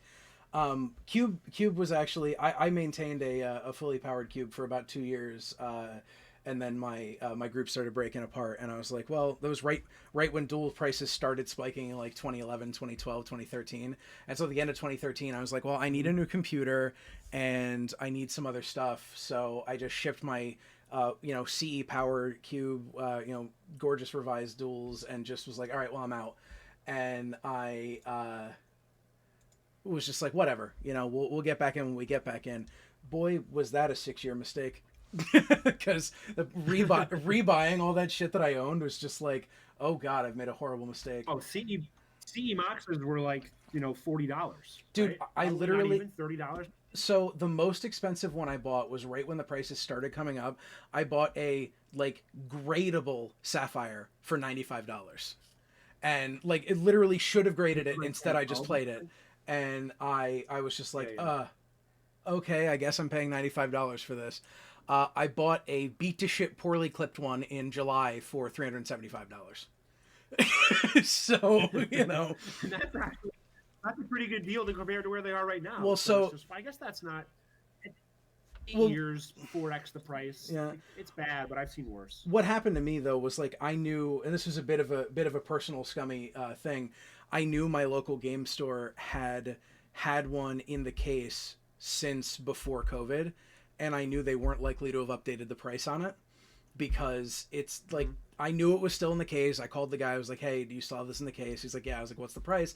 And it was the same price that he had quoted me 6 months earlier when I was looking at it. And I was like, I knew the price had gone up, and I felt a little bad. But at the same time, I know they wouldn't have listed it at that price if they weren't going to make profit. So, I only felt so bad, right? They didn't put it up for a loss. Bought it for $275, and they're probably, honestly, an LGS in this day and age is probably pretty happy to get any kind of capital coming in the door, right? So it's like kind of a win-win. Yeah. It's probably a mildly scummy thing to do, but it's not like you bought $1,000 card for $3, Yeah. Maybe it would have been another $50 or something. Yeah, and like, and I've done similar. I was in that store with a buddy of mine one time when Rectors had started going up, and we found like a playset of them in the Dollar Rare box, and we were like, please do not leave these in the Dollar Rare box, you need to price these. And same thing, we found it was like a random box of green bulk, and there were 3 unlimited Berserks in there, and we were like, don't, please put these with the cards that cost money. That's how old are you? I'll be 34 in January. All right, so you're a relatively old man. That's how you can tell that you've become a true adult, right? Because if we were 18, we're scooping all that shit. Oh, up. 1,000%. I'm just like, yeah. Coming home, like there's no chance that LGS is going to know about it. I'm buying it all for as cheap as I can, and I'm selling it out and flipping it, and probably telling them about it and all that stuff when I'm 18, because I'm just a full on scumbag. Yeah, absolutely. Then, and I'm going to scum my way through no matter what. Right. But that's once there's a point in your life where you just like, you have issues with things like that, or most people do. If you don't, you probably have bigger problems. Mm-hmm. But like I'm past the point where I would even consider doing something like that, and it's like well, and like I've done that to scummy stores. Like I lived in Oklahoma for 2 years a little while ago, and there was a store there that was just the staff sucked, the tournament structure sucked. It was super top heavy and like very like not fair to their very casual player base. They had like a couple of guys that would come in and try to scum kids and everything else, and like it was just miserable. And I definitely found some mispriced stuff there, scooped it up and flipped it online, and didn't care because the people were shit. Like you reap what you sow in that case. And I'm kind of a fan of that strategy in general, which maybe means I haven't quite grown up fully, or as much as I probably should have. But I do kind of agree with my mild levels of revenge like that. So I don't really fault you for that. My wife is the other way. She basically wouldn't. I feel like there's not a bad bone in her body. She would never really do something like that. And I know some people kind of that's a reasonable place to disagree, right? I think at this point in our lives, though, it's not reasonable to go and buy berserks out of the dollar bin in an LGS. No, I don't even think I do that to that scummy store. Like I didn't scum them for like hundreds of dollars. I scummed them for dollars of dollars. And it's about getting whatever, because that was when I was just getting into CEDH too, so it's just like I'm trying to get whatever and just trying to eke out any value I can, because boy, artifact mana is expensive in all formats, and so it's just like whatever. But now and I've outed that story to the 95 people that are here listening, but so I think that store has since gone out of business. So you reap what you sow. It's fine. We appreciate honest moments like that. I wish more people would be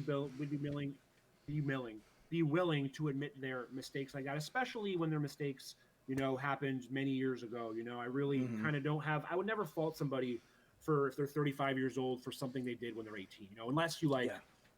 I don't know, just like fucking literally murdered a pile of innocent people. Well, like, that's a different story entirely. Right, exactly. Like we all do dumb shit when we're young. It's okay. I'm not going to hold it against you. Yeah, it's it's whatever. Let's see here. So we've got some time between rounds. And I've got a tradition on my old school streams to remind everybody, if we're playing cards from 93 and 94, I want to remind everybody what it was actually like in 93 and 94. And so I've got some I've got some spicy stuff queued up here for us, just a little spice. And I think that we'll go into this. The first couple, for whatever reason, do not have audio, but I'm going to play them because I love them anyway. And then we will have Mano and I will be back with the next round when that goes live. So everybody enjoy some vintage 1990s television commercials. Once I figure out why this isn't just there, we go. Enjoy some vintage 1990s television commercials. Oh, that one does have audio. Well.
refills like Disney's Beauty and the Beast, Tailspin, and The Little Mermaid.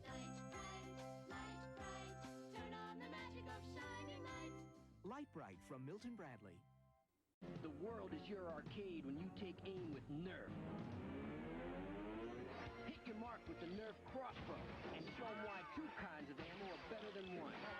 Rev up Ripsaw and try your luck with a barrage of rapid-firing ballistic balls. Then have the last word with Secret Shot and let the secret out. Set your sights on Nerf, because it's Nerf or nothing. Nerf Crossbow, Ripsaw, and Secret Shot each sold separately. You can have lots of high-tech fun with Tiger's Talkboy tape recorder. Hey, stop drooling on me. Hey, stop drooling on me.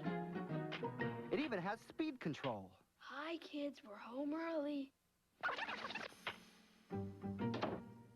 Hi, kids, we're home early. Tiger's Talkboy tape recorder comes with audio cassette. Batteries not included. There she goes again. Once that chicken starts laying eggs, there's just no stopping her. Picking chickens is the name of this really exciting game. Right. Each time she lays an egg, try to catch it in your cart. Yeah. You've got to time it just right. Talk about scrambled eggs. Picking chickens, try to catch the eggs that chicken's gonna hatch. Be the first to get 4 eggs in. Picking chickens. New from Tyco. It's exciting. From Sony's PlayStation come the greatest hits, all your old favorites. Like the soft sounds of swarm and missile.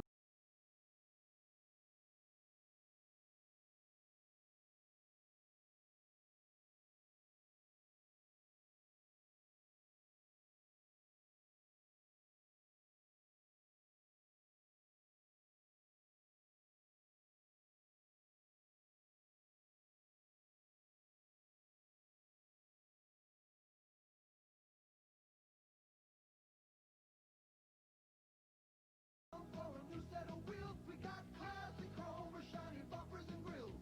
And X-rays, you can see the engine too.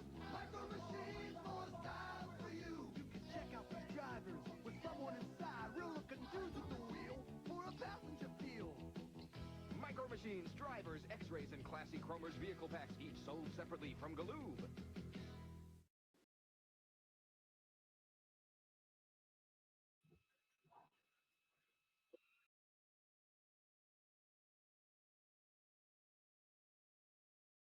And we are back. Pairings have gone up. We're going to find ourselves a feature match and get in there with them.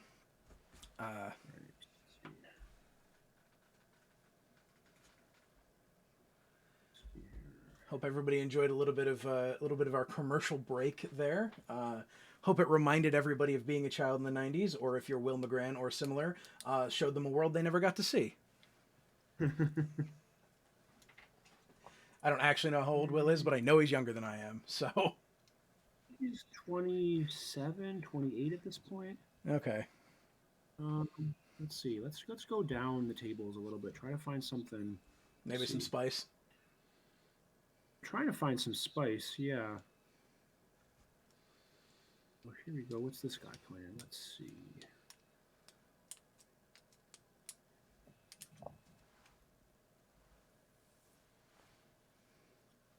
This might be one. All right, hold on a sec. Might have it. Walker.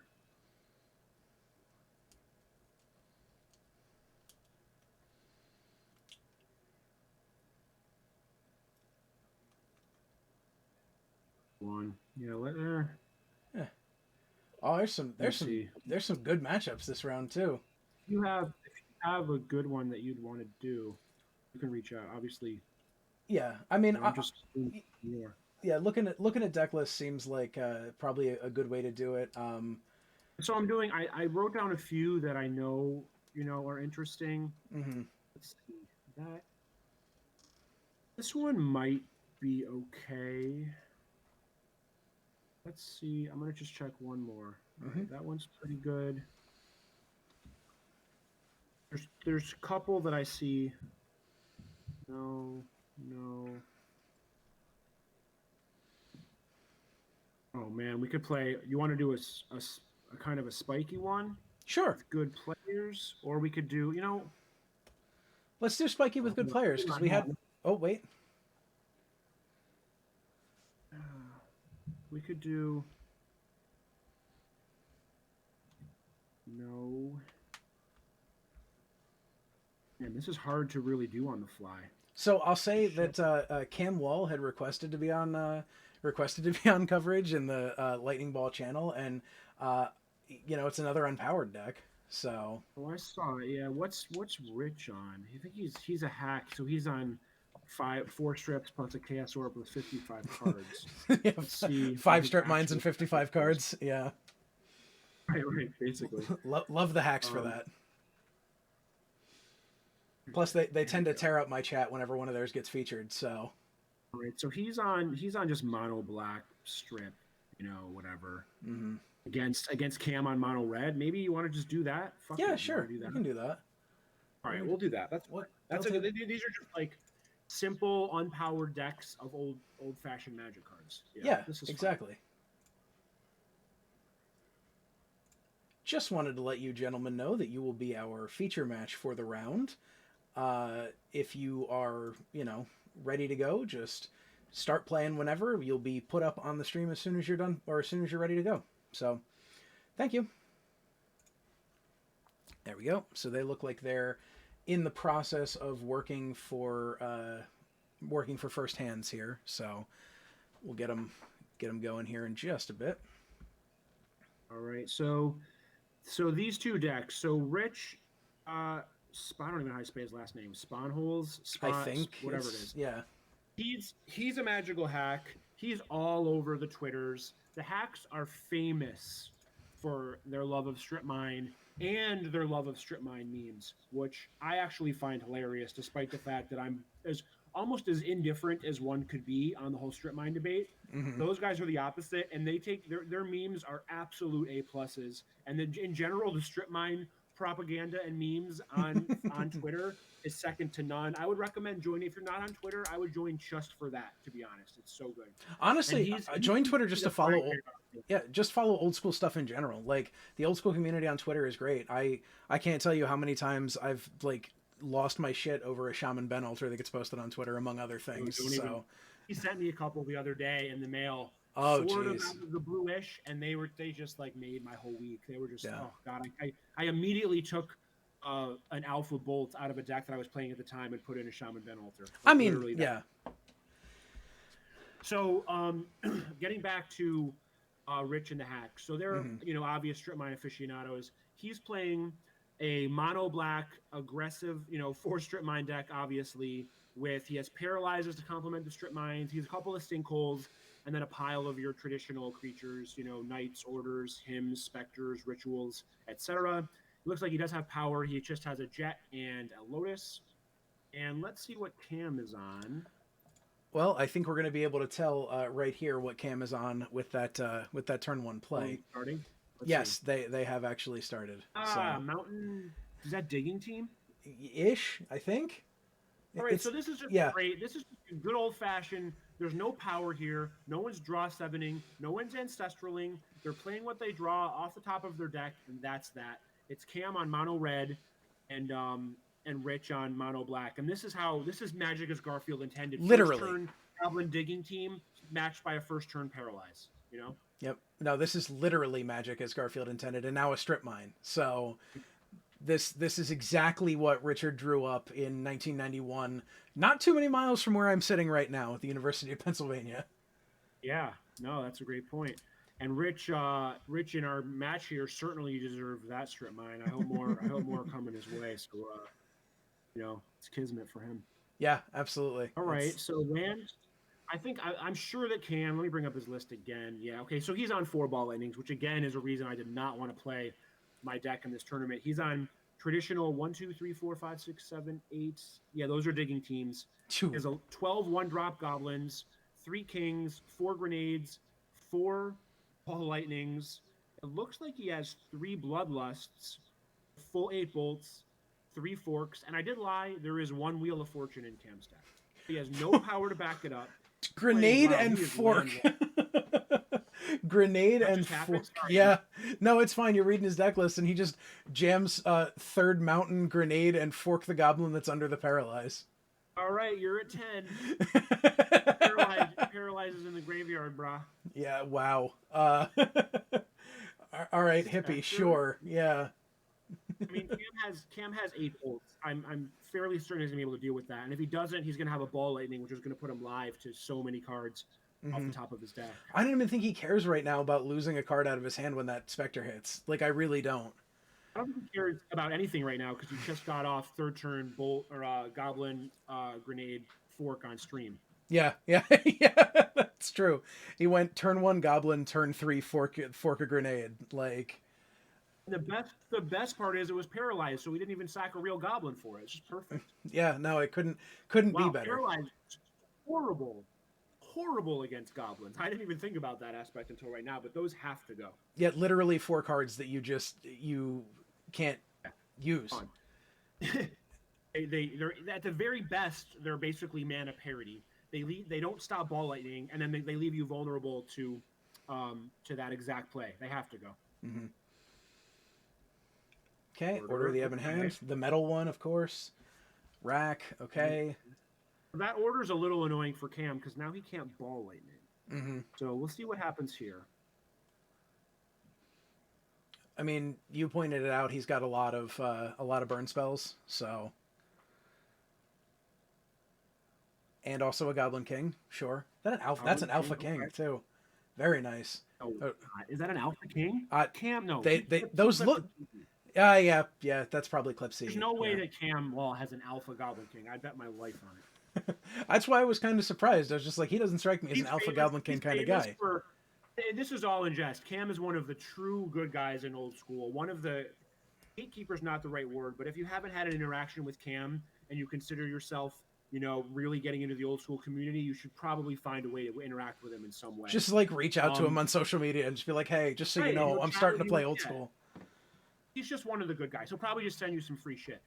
But he loves his taste in cards is getting a little out of control. Where he'll have like a CE card with like 1 square border and 1 alpha border and 1 beta border. He'll just cut it all differently and things of that nature. And it's going to be altered and all messed up in a million ways. I love looking at his deck picks though. Like, oh yeah, it's great stuff to look at. But okay, we got a Sinkhole here. And it's probably going to hit the tap strip. No, it'll hit a mountain. I guess keep him off 3rd red source, maybe? Yeah. Keep him from Ball Lightning? I mean, maybe that, because he does have a factory, right? Yeah. So. We just realized that Paralyze needed to be in the graveyard. There's been a lot of stuff on stream where people have cards in the wrong zone and don't realize it so far. And it's still early in the night. Maybe everybody started early. Well, Cam... Oh, he's paralyzing. He's doing another paralyze. That's how he realized the first one was wrong. He's like, wait a minute. Oh, that's too good. I mean, paralyzing the Goblin King also feels not great because it's still going to give its bonus if he gets more goblins out. Like, it's a horrible card. He's clearly drawing the wrong part of his deck in this matchup. Although Cam seems to be out of gas, so if he can't find, no Ball Lightning. So that's clearly what he's hoping to draw at this point. I would also point out that Rich is misrepresenting his life total on the dice, but he has been writing it on the paper. So, because Rich still has his life total on the dice at 20. He wrote Mono Green Berserk as his deck name when he turned it in, so he's clearly into shenanigans. I was really concerned when I saw that because I was like, wait a minute, he's one of the hacks. They don't play Mono Green decks; they play Mono Black decks. Do they play Mono Black decks? I know they play Strip Mine, but I didn't know that they're also famous for Mono Black. So both times I've had a hack on this stream, they have been playing Mono Black. Though the last time they had Pestilence and Wall of Bone as the combo. I think Wall of Bone's the 1/5 wall. Yeah. 4, yeah. Not your father's Mono Black deck. No, not your father's Mono Black deck. It was like Evil Eye of Wormsbagor and Pestilence. he I think, if I remember right, granted June was a long time ago and a baby ago, I think he managed to beat Troll Disco in 3 with it, so. Okay. Well, Wall of Bone matches up pretty well against Discs and Sedge Trolls, right? So that's something. Yep. And Pestilence is actually a really good Magic card. Pretty good play. Yeah, I know. to untap that because you don't want to spend cards anyway because of the rack. There's nothing else to do. Untap your goblin. Maybe you can, maybe he's going to get greedy here and attack with everything. Okay, he's not. So he's still keeping that factory home to block. Yep. And Cam's getting hit. I mean, these... Cam hit a wall, man. Well, yeah. Fitting. Yeah, it's like a burn spell helps here. Ball lightning helps here. There's a lot of things that... I just got that. I thought that was intentional, which is why I said fitting.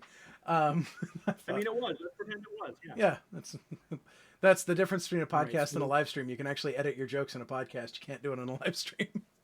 Oh, right, exactly. If only one were to edit their podcasts, they could do that. Fair. Let's see here. Yeah, you got to strip factory, attack for 2, get in the damage, leaving you live to a ball lightning off the top. Yeah. What is he doing? Oh, bloodlust. Bloodlust. Literally the art of a woman lusting for blood.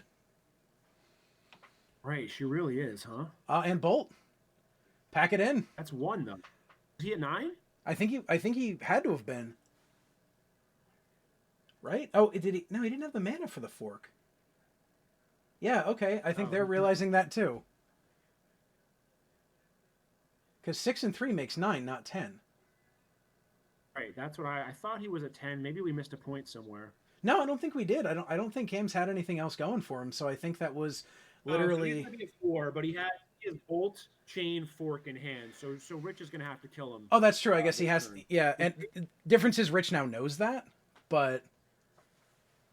Well, Andy has knowing it is a big deal. Andy has those racks. So if he draws a him, that might actually be just game, right? Mm-hmm. If he draws him, that's game. Yep. Because that's the full 10. Yeah. Jeez. So, if he doesn't him, Cam gets him in the upkeep. If he hims, okay, Black Lotus. We're gonna crack it.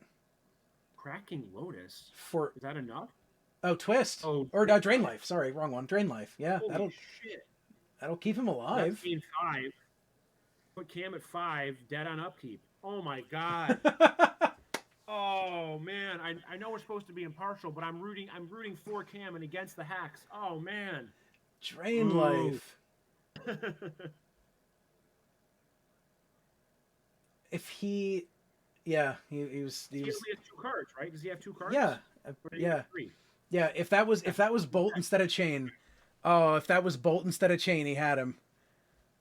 Jeez. Well, what's funny is that, he in theory, if he knew he was at 4, not 3, he just chains there and doesn't bolt, right? Mm-hmm, mm-hmm. So, and he would bolt on upkeep, but that wouldn't actually matter because he gained a bunch of life from the Drain Life. So it actually was. Well, he gained 5. So if it was Bolt Fork and he had 3 red sources, that's still 6. Fork, you're right. It would have been exacties. So my god, that would horrible if on so many levels. If he chains instead of bolts, granted he doesn't know his opponent is a Drain Life, but if he chains instead of bolts, if he chains the second main instead of bolting during combat, then his opponent's at 1, gains 5. His opponent notably has to rip, because he ripped that Lotus. The Drain Life was the card in hand. So he has to rip exactly Lotus, because nothing else gives him enough mana to make it work. And so that was like... Him wouldn't work because you could... Oh no, him still works. I guess him still works too. Yeah, him or Lotus. So he was live to 5 cards in his deck. He had 5 outs. Right. Yeah. He was on a 5-outer and he hit it. Yeah. Damn, that hurts too. You've been there too, where it's just like, if I had played one spell in a different sequence, I would have won this game. What do you do there? Like, I feel like if you're in Rich's shoes, you walk everything back and be like, or if I'm Cam, I'm like, all right, I'll chain you instead. I thought you were at 3. If you're walking it back that far, thing to do there. Cam's probably too much of a gentleman to even ask that, and maybe didn't think it would matter, and probably didn't matter. But I think if I'm in those shoes and I miscount or something like that, I probably go, oh well, fuck it, I'll chain you instead and keep the bolt. So let's say Rich probably has 45 cards in his deck at that point, after how much of the game we've been through. We know at this point he was on a 5-outer, so he's 1 in 9 to get. So he's what is that? I shit at math, 11%. No, less than that. Yeah. But yeah, 11%ish. He'll have 12%ish. So he's like 12% to hit what he needs there. Whereas Cam sequences things differently and his opponent's dead even with that hit. Unless it's the 4 of him. So like Lotus doesn't even do it. Unless it's Drain Life. Have to draw him. Yeah. Unless the one card left in hand is Drain Life, the Lotus doesn't even do it. So you're right. So he has to draw 4. It's 4 out of 45. It's more like 8 or 9%. So, let's see what they're going to sideboard here. Does Cam have? Cam. This is the best part about Cam too. He hates sideboarding even more than me. I'm pretty sure he does not even have a sideboard for this tournament. Here's my 60. Beat it. Yep. So nothing. So he was the tournament for whom MobsterCom was made. Just no sideboards. Exactly. Let's go. He loved MobsterCom. All right, so let's see what Rich is going to bring in. He has actual nothing as well. So, but he's going to probably take out those paralyzes. It looks like he has two Aeliopiles he could bring in. Like he has 2 Ices, an Oubliette, and some Dreams. And discs, I guess he could bring in. None of those cards are very good, but they're probably better than Paralyze. The Oubliette is better than Paralyze. Yes, it costs more mana, but you can't Goblin Grenade something that's under an Oubliette, right? Because it's what's the Oracle wording now? It's phased out. So you have the Oubliette there as a benefit over Paralyze, and I mean the Aeliopile is a real card as well because Cam's playing goblins. Like unless he goes King, all of his goblins die to Aeliopile. So it's not exactly. Aeliopile takes out Ball Lightning, which is a huge deal because he can't. Actually, he might have some terrors. But I feel like hard for him to deal with otherwise. I feel like if I played this tournament, I would have boarded Aeliopiles just to kill Ball Lightnings. Like it's right. You have to good. Because like Desert sadly doesn't work. No, my counterburn deck runs exactly 4 creatures. I'm running 4 dibs, and that's it. So I'm not answering. I'm not answering by blocking. I'm blocking with my face. Okay, and they are back into it. Here. Why is Rich on the play? Did Cam say you can go first? Because I actually think that's the right play here, which sounds crazy. He may have, first in old school. Of the flag. But this is a battle of attrition. This is a battle of attrition, and he's playing against him and Rack. I would have definitely let my opponent go first here. Yep. Black Knight. Yeah, I mean maybe Cam did let him go first. Not being able to hear their audio kind of hurts, but at the same time, it's way distracting on stream. So. Yeah, no, I agree. You can't. You can maybe have him super low, but either way, we wouldn't have been able to hear that. Yeah. I'm with Cam though. I would honestly, I guess I've seen the deck list. I know he's on mono black and not playing the blue cards, but I would let my opponent go first here. I really would. Playing the blue cards. That one card is a huge deal. It is. Playing the blue cards. The old Pez Unholy mono black special. Mono black, but with the blue cards. Yeah, exactly. Mono black, air quotes. Right, so it's a good start from Rich, man. Knight into Hypnotic Spectre is a good start. Gotta be just bolt. Looks like Bolt Fork on both. Yeah. Man, that bolt looks good. Alter on that fork. Showing its prowess so far in 2 rounds of the Lightning Bolt. Yeah. Fork is big. Now we've seen some really solid forks. Fork literally won match 1, and although he actually didn't even need the fork, he had enough without the fork. Funnily enough, the first game, but last game forking a grenade and would have been forking game if he didn't just throw his whole hand on the table. Oh my god! Oof! Chain and strip with the him, yeah. Into paralyze your. He had chain and strip. Okay, well. I mean, paralyzed. Really, he kept those in. Apparently. What do we think? He must not be watching the stream. Right. He must not be listening, which is good. I'd expect nothing less from a man who, with that kind of a love for strip mine, to not understand to take out your paralyzes against goblins. I am mum on that topic. I'm just gonna let you. I'm gonna let you say that because. It's fine. I don't know Rich at all. So all I know is.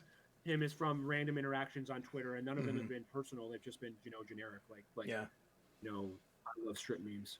All right, so Rich Rich is Cam. Cam's not flooding. Tapping his guy. No, it's paralyzed. And he's flooding now. Yeah, but why is he not untapping if he's flooding though? Like he has 4 mana. Yeah, I don't know. What is he afraid of? What is he holding? Like Must have ball lightning, right? Is he have ball lightning, and so he couldn't play it that turn because of the Black Knight. Maybe. Now he's untapping. Sequencing here is very weird. Yeah, not another land. Just don't play a land, Cam, Yeah. please, unless it's a faction. No. All right. I don't. I will say this is a problem. Oh. With goblins. Oof. God, lady. Forking it back at him. Get no cards though. Oh, geez. Yep. And there was the ball lightning. So he did have ball lightning.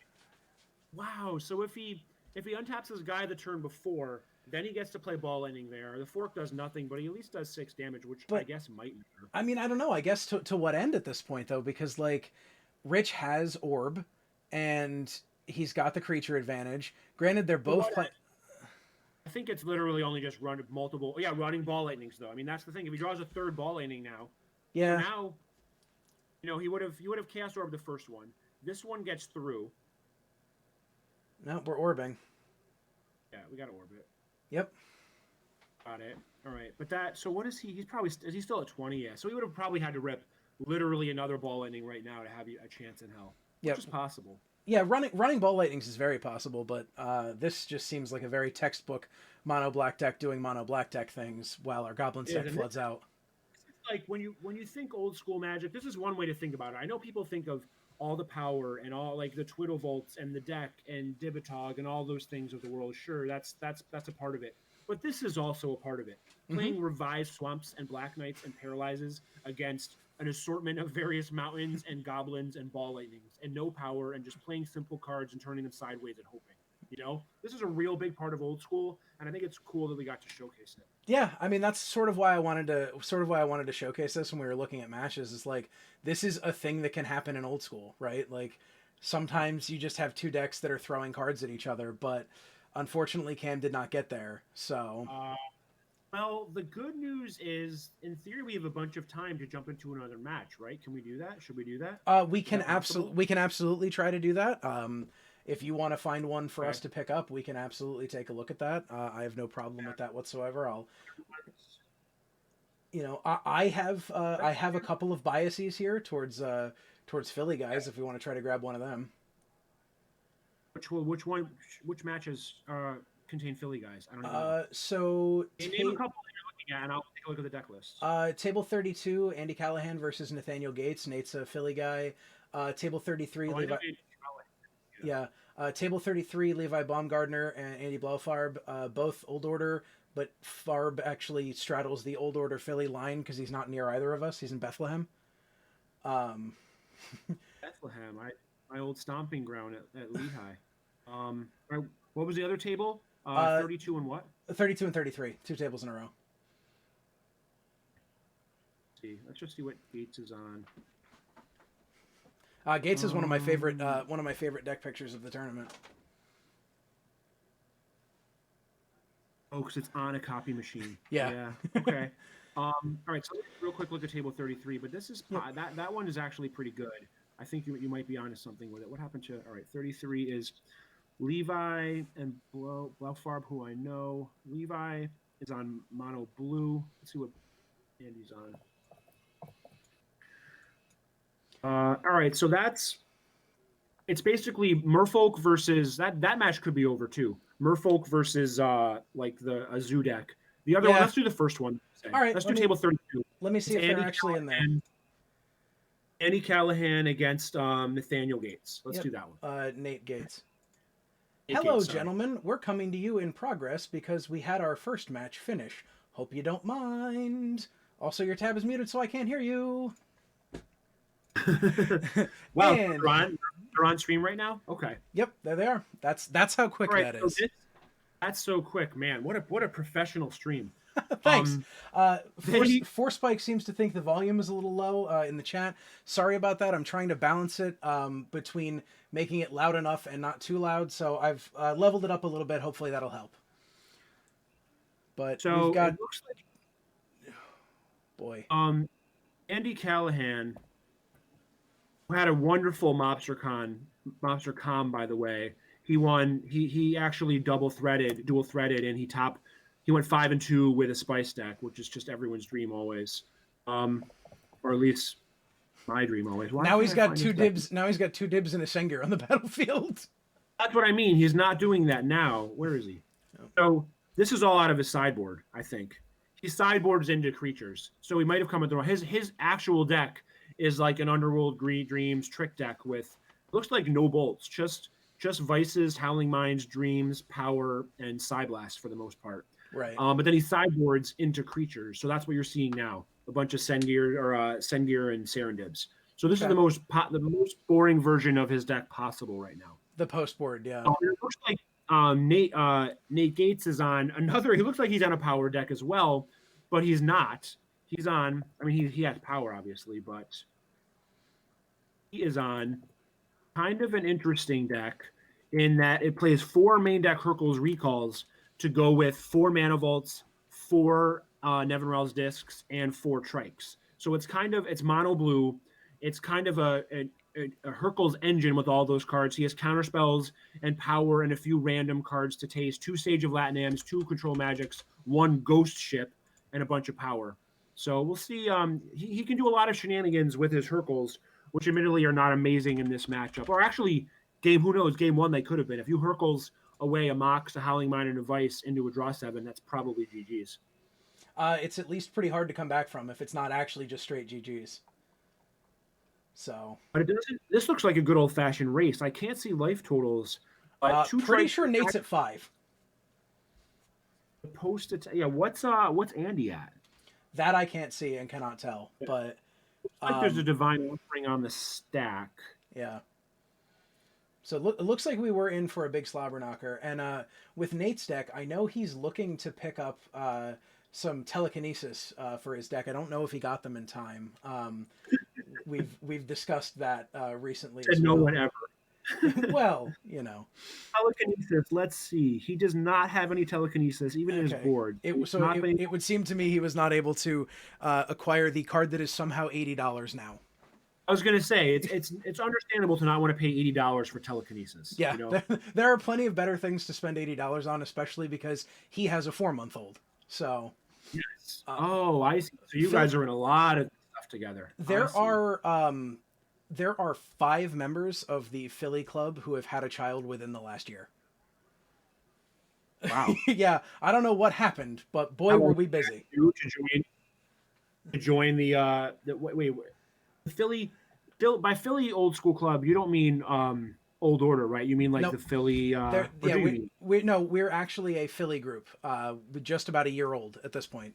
Last September, so and also not the crew that Will McGrant, Philly dads represent in the chat very well. Thank you.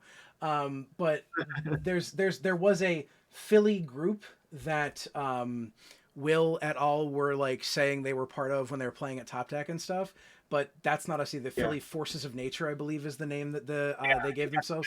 Yeah, that's also not us. We sort of knew they were around, but Ian, one of the guys that started the club, reached out to their social media accounts when he wanted to start a club and got no response. So he decided to start his own club. So now there are technically 2 clubs in Philadelphia. Also, I think we may have come at the end of that match, unfortunately. Yeah. We can go to just try to go to table 33. We'll see if we can. Yeah, we'll see if we can jam in there and see if there's anything still going on there. If there's anything still going on here. Oh yeah. Hi, you guys are going to be featured on camera. Also, your tab is muted, so responding to me is moot. Thank you. I figured it was easier. When you have different Philly crews, when you like see each other at tournaments, is there like a freaking like brawl in the parking lot, like old street gang, motorcycle gang style? It feels like that's the kind of thing that it could happen. Competing groups within the same city. I wouldn't fight Will McGrand though. You see that Rough Rider shirt he wears? You wouldn't? How are you gonna fight? He looks tougher than he is. He's a baby. I don't think he's here to fly. Well, you know there are there are lovers and fighters, right? I'm kind of like a bleeder. So I'm neither of those things. But Philly and Old Order also pretty friendly guys. They're our Eastern PA, but not yet Philadelphia brethren. There are basically the equivalent would be like if you somehow managed to get a club together in Princeton and there was one in Trenton. Close enough to be siblings, but not right on top of each other. So I got you. Yeah, I know a lot of those guys pretty well, actually. The Old Order guys are great. And Levi. They've been really great to us too. Like they've been joining our monthlies and stuff. It's been actually a lot of fun.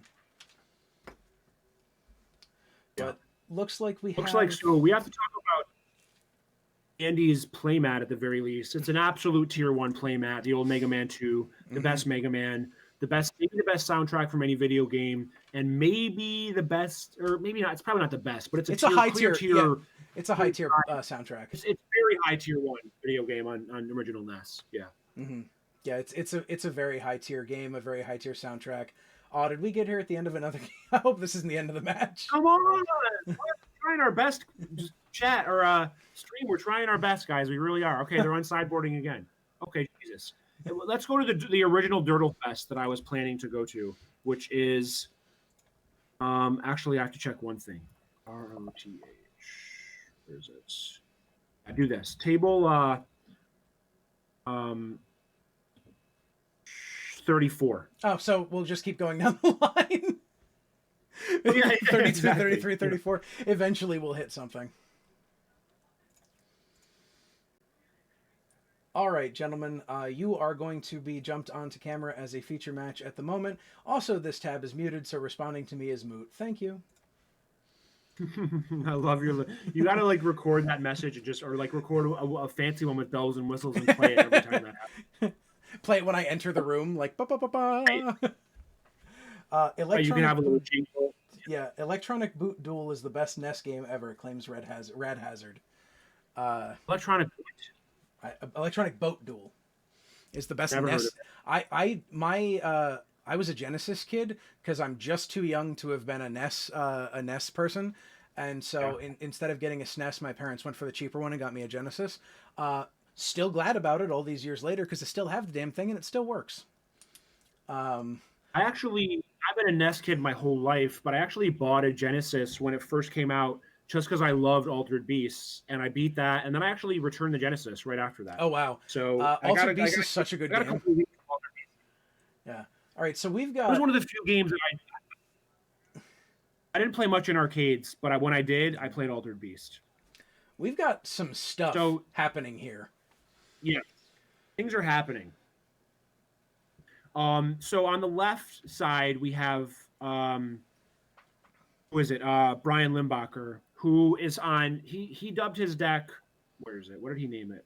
It's like a mono green song, sort of prison-y shop list. It clearly is doing some prison-y things, as you can see. Oh my God, the old disc combo to go with your board of permanents. Yep. This is great. I hope it doesn't get stolen via Steel Artifact. Yeah, that would be Which is nice. a thing.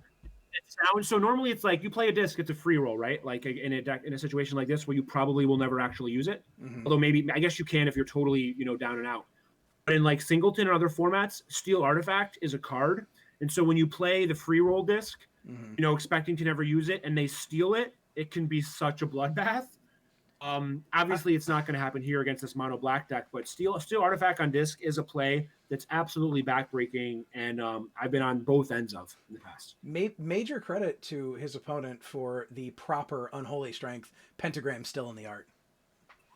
Of course. That looks like does CE is based on beta, so I assume CE probably has the pentagram, so it could be CE. Either way, yes, but either you're using the right art. Right, clearly the right one. Right art, while also using semi-opaque sleeves, which is interesting. No, this better not be the deciding game, because this is another game that's just over. But he's about to. No, he attacked for enough apparently. Oh, he had like Ritual to pump or something. He had Unholy Strength and Ritual to pump up for like the full amount. Yep. Oh man. So I don't know which game this is, but based on what they're doing here, it looks like it might have also been the deciding game. Man, these matches are going so fast. I know. It's like everybody brought aggro decks today. Was I right? Yep, there they go, and they're gone. Was I right in that I only saw one the deck in all of the pictures? Yeah, and it wasn't. Yeah, there's like 1.5. Yeah. I think one of them was kind of like an aggro version.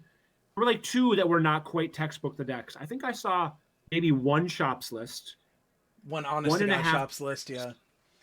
Yeah, there's a bunch of decks playing shops, but if you're shopping out relic barriers and discs, I don't care as much. Yeah. I don't know. I mean, everybody we try is not working out. We can try somebody else now. Let's just try this. Oh no, that one's over. All right, let's try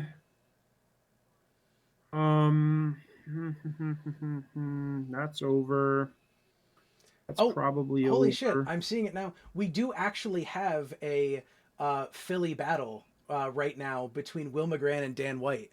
Will McGran of the Philly Forces of Nature and Dan White of Philly Old School is actually happening on table 16. We were talking about. Hopefully that animosity is manifesting itself on this battlefield. Let's check it out and see. Yeah. Let's see if they're in there. Nope. They are not even in the room, so that game is over. I know Will McGran's on. It's not the kind of deck that leads to long games. I can tell you that much. And Dan's on mono red too, so it probably ended pretty quickly. That was just a bloodbath. Yeah, that was a good old Philadelphia slobber knocker.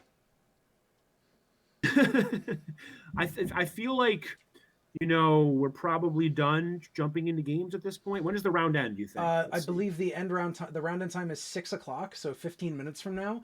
I don't mind putting on commercials and going and getting a beverage myself, because there's some beer in my fridge that's calling my name. Yeah, you know what? I kind of have 1 or 2 of those as well. So why don't we do that? Sorry, guys, that we only got about half a match worth of Magic this time, but we'll make it up to you in round 3.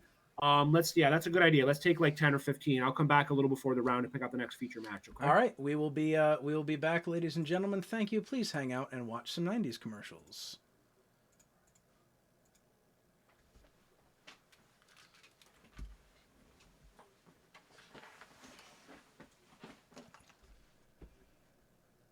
You want to be in the Slip and Slide tribe? Then go through the geyser. Slip and Slide Super Geyser. Slide in and slam that geyser. Slip and Slide Super Geysers intense water action. Run and slide through a water tunnel, a tiki arch with water vines to geysers you can make explode. What do you say, Big Chief Danny? Big Chief Danny say, me next. New Slip and Slide Super Geyser from Whammo. We invent fun. New Whammo Slip and Slide Super Geyser comes with everything here. Some assembly required, adult supervision needed. All the magic of Disney's newest adventure, Aladdin. Yo, let's have some fun. Here's beautiful Princess Jasmine with Aladdin and the genie. Make me a prince so I can marry Jasmine. One wish coming up. Genie helps Aladdin through thick and thin. Not another prince, but Jasmine. Aladdin, it's you. Let's dress her in her princess gown. So beautiful. Genie's the best child there could be. Aladdin and Jasmine come with 2 outfits. All dolls sold separately, new from Mattel. Who's got a crush on you? Hello, hunks! It's Dream Phone, the electronic game with the talking phone. To win, call guys, get clues, figure out which guy really likes you. He's not wearing a hat. Bye, guys! What'd he say? My secret. Ah, you. He's not at the beach. See you later. Guys! It's Dan! Dan, my man! You're right. I really like you. Yes! Dream Phone, the hot electronic talking phone game. It's for you!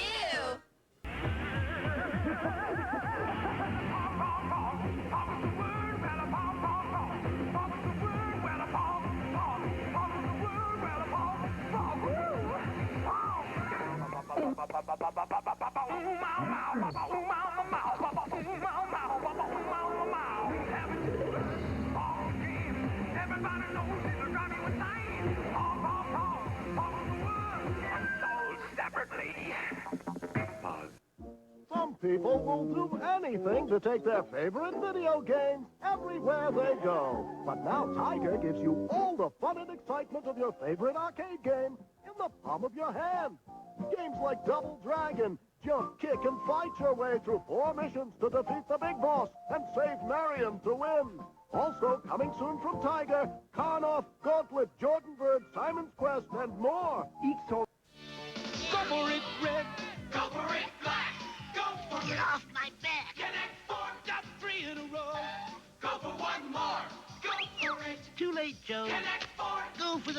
connect four. Four in a row wins. Go for the bottom and go for the top. Watch for the block. Forget it, you're stopped. Go for the glory. Go for the score. Go for it. Go for it. Connect four. It's the only radio-controlled fire truck that's bubbling over with fun. Introducing the radio-controlled Bubble Fire Truck, and look who's driving. The new easy-to-drive RC Bubble Fire Truck from Tyco Preschool. Kids make it run. Bubbles make it fun.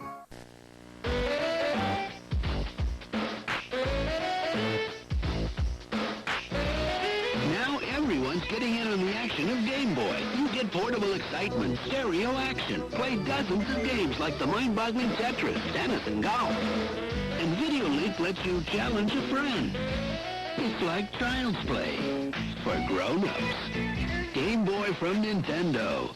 Now you're playing with power. Portable power. There's no need to be frightened. It's only little Dracula. He doesn't frighten Igor, the brains of the family, or his friends like Deadwood. And he certainly doesn't frighten his enemies like Garlic Man. So don't be afraid of little Dracula. He's looking for fun. Just like you. From DreamWorks. Where is Barbie going to go? Check out a pretty new Porsche and then you'll know when it's got the coolest stickers that you've ever seen. Wow. The Barbie Porsche is a beach machine. Perfect! Barbie goes shopping for something new. Her trendy pink Porsche is looking hot too. Look at the stars. She thinks again. The headlights The work. Barbie Porsche lights up for them. Barbie Porsche car with headlights and fun stickers. You put it together. Dolls, fashions, and batteries not included. Got my milk, got my cookies, got my Viewmaster. It's Simba and Mufasa, the Lion King. Kids take 3D Viewmaster everywhere. Watch in the light and the dark with the lighted viewer. It's Simba and Nala. The Viewmaster lighted viewer. Play-Doh Diner. Look who's jumping to a whole new beat. It's the Play-Doh Make-A-Meal Diner. Every day we want to have some fun. We order fries and a burger to go. Ice cream and a cookie treat. And we make it with our diner like so. Crank, crank, crank. Press it and lift it. Pack it and pump it. Squish, squish. The Play-Doh Diner is hopping. The Play-Doh Make-A-Meal Diner comes with everything you see here. Rainbow packs sold separately. Batman's battle against crime never ends. And now you can bring the action home. Batman, ha-ha, you missed. Yeah, but I only missed once. You can't escape, Joker. Just watch if you can. You won't be alone for long. And in the Batcave. No criminal can hide from Batman. Batman, gotta run To jail. Each item sold separately from Toy Biz. Connects.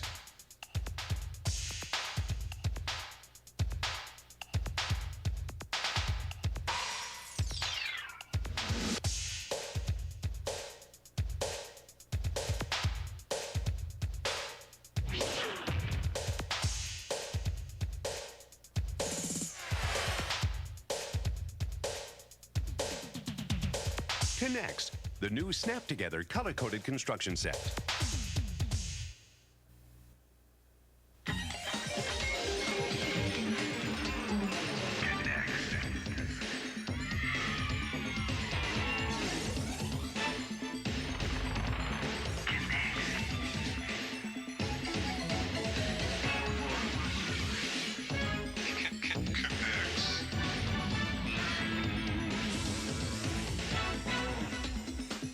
Connects, the new snap-together color-coded construction set.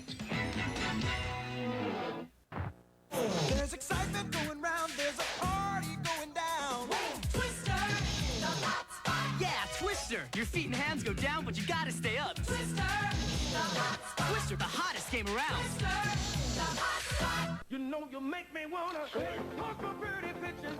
The new Barbie digital camera lets you take photos without film, then see them on your computer instantly. Make changes, it's so easy. Cruise with Barbie. Decorate your favorite photos in the scrapbook. You can make your own show. Inspiring everyone you know. The new Barbie Barbie Digital Camera. You make me wanna.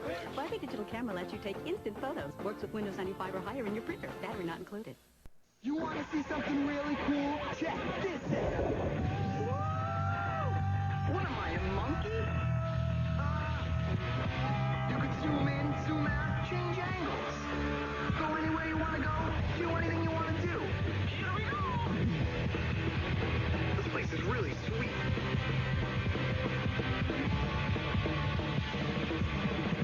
Whoa, I'm out of here. Change the system. We're on a ninja journey. We're Ninja Warriors 5. Hit the track, don't look back. Here our ninjas come alive. Pow, pow, power wheels. Enemies will hear us. They'll shake when we go past. Kawasaki ninjas rule like Kawasaki ninjas cool. Give them all a blast.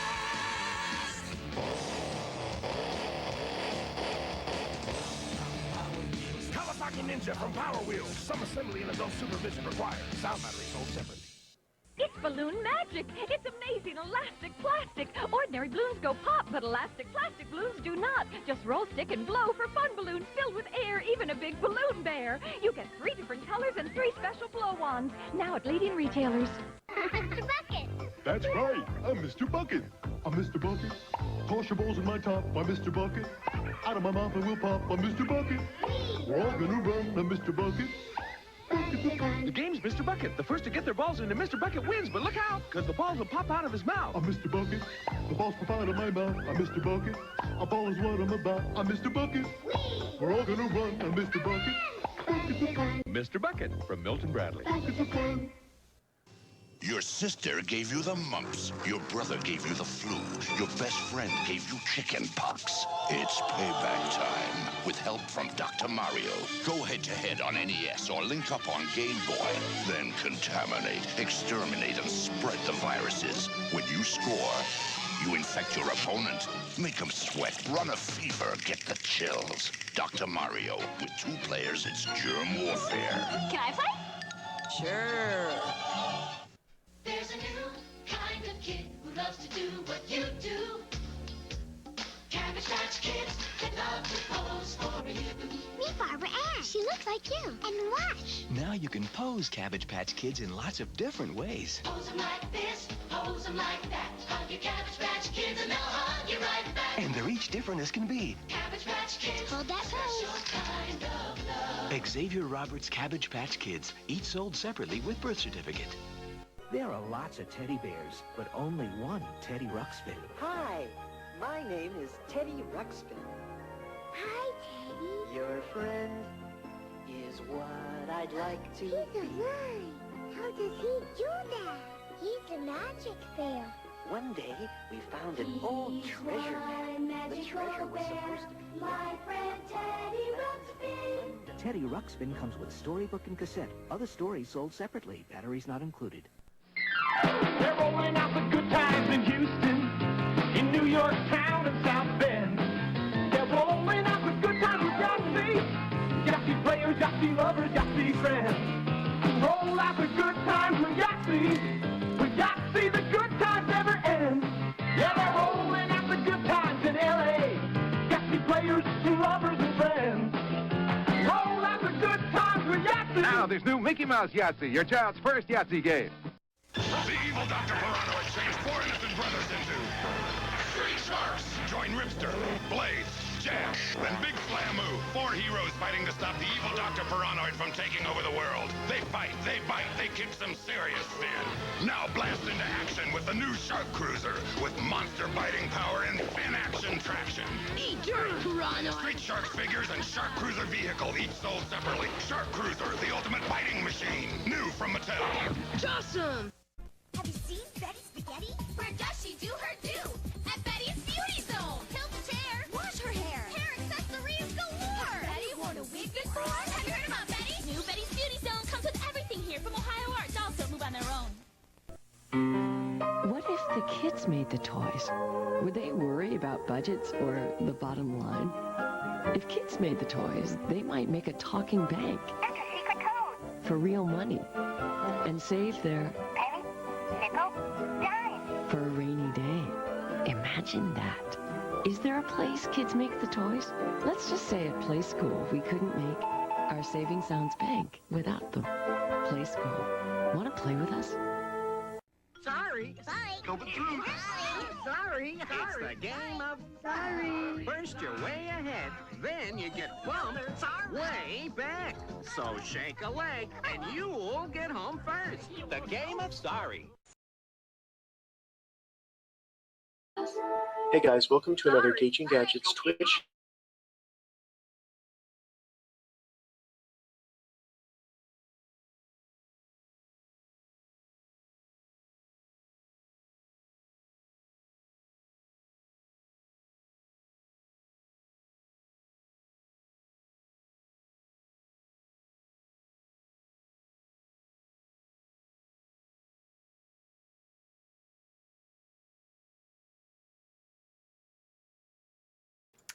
Bringing us back to the booth because some of those videos were chewing up my bandwidth a bit, so I will leave Mano to figure out what he's figuring out there, and when he is ready, we will go.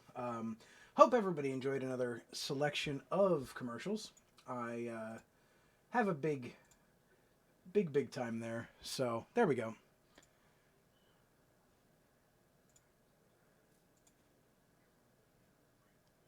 Okay. All right, we are back. Didn't realize those commercials would chew my bandwidth that much. Did drop a few frames, but we're there, and I even lowered the quality a little bit more on those for the next round. But we are back. Thanks everybody for hanging out. Hope you enjoyed the commercials. I've cracked my first beer of the evening. It is a Bonesaw Brewing Company Crimson Skull Vienna style lager. Bonesaw is a brewery out of Glassboro, New Jersey, home of Rowan University. For those of you in the New Jersey or Philadelphia or surrounding area. I don't know if you ever make it down this far, Mano, but not that often, no. But I'm not, despite the fact that I'm drinking a fancy double IPA, I'm not really a beer snob at all. So, all that was borderline meaningless to me. I spent a fair amount of time as a beer snob in my 20s, and then I was like, fuck, I'm tired of drinking shit that tastes like a Christmas tree. And decided I was gonna move on to other things, and so this is not even the most local microbrew to me, because boy do we live in a state that's full of microbrews, but this is probably the biggest microbrew in this area, and they're really great. If COVID wasn't a thing, I was actually going to try to put on an old school tournament there, because their space, they have a brew pub space, and it's fucking enormous, and they have relations with like a ton. Yeah, they have a ton of like food trucks that come in and stuff too. So like you have that on-site food. Where is it? What town is it in? Do you know where Glassboro. It's called Bonesaw Brewing.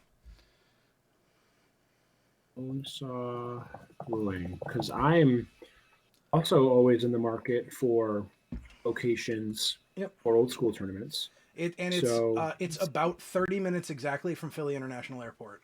So, and it's a college town, so there are actually hotels there. Oh, it's by Rowan. Okay. Yep. Yeah, it's right around the corner from Rowan. Okay. Their space is huge. I see, but it's pretty much due south of Philly, so it's probably an hour, hour and a half-ish from me. From you, yeah, it's about 30 minutes from Center City, Philadelphia. Yeah. So it's a bit of a hike for you. So that's where they hold. I'm picturing it like the venue for old school players ball in Chicago. Any lords watching this are going to kill me, but I don't remember the name of the venue. But it's fucking awesome. It's another craft brewing spot where it's humongous. There's infinite space. They have a million awesome brews on tap, and it's just like the perfect spot to hold the tournament. And they don't have the food trucks like you mentioned, but they have a million places right around there that deliver awesome food, and it's an absolute tier 1 venue, and I'm wondering if maybe we could replicate it out here. It sounds like we probably could. There's actually 2 locations that would come to mind for me personally, and that's this one, Bonesaw, and Yards Brewing Company in Center City, Philadelphia. Also has a very nice space. That was actually the first Philly old school meetup I went to, was at Yards. They have a private room upstairs. I know Nate had talked to I believe the bar manager there or someone similar about having like what would it be like if we wanted to have a social event here, and basically the only negative that he could come up with was the lack of hard liquor selection. for degenerates. That's. I mean, is there an actual zero, or is there? I don't remember entirely. Nate, if you're in chat, I can get it from him at some point. But I believe the selection was limited at best. But their beer selection is astounding. Yards is a wonderful venue. It's a great space. The people there are great, and the brewery is like also makes good beer on top of everything else. Being in Center City, Philly, is actually pretty insane location wise, right? Yeah, like, it's Philly's literally like a reasonable destination. People would fly to that. It's easy to get to from anywhere north south via train. Philly's easy enough to drive to too. It's not like driving into Manhattan and spending $80 to park your car. So this has real possibilities. You're right. Once COVID ends, hopefully is sooner rather than later. I can smell it a little more than most, although maybe that's just me being optimistic.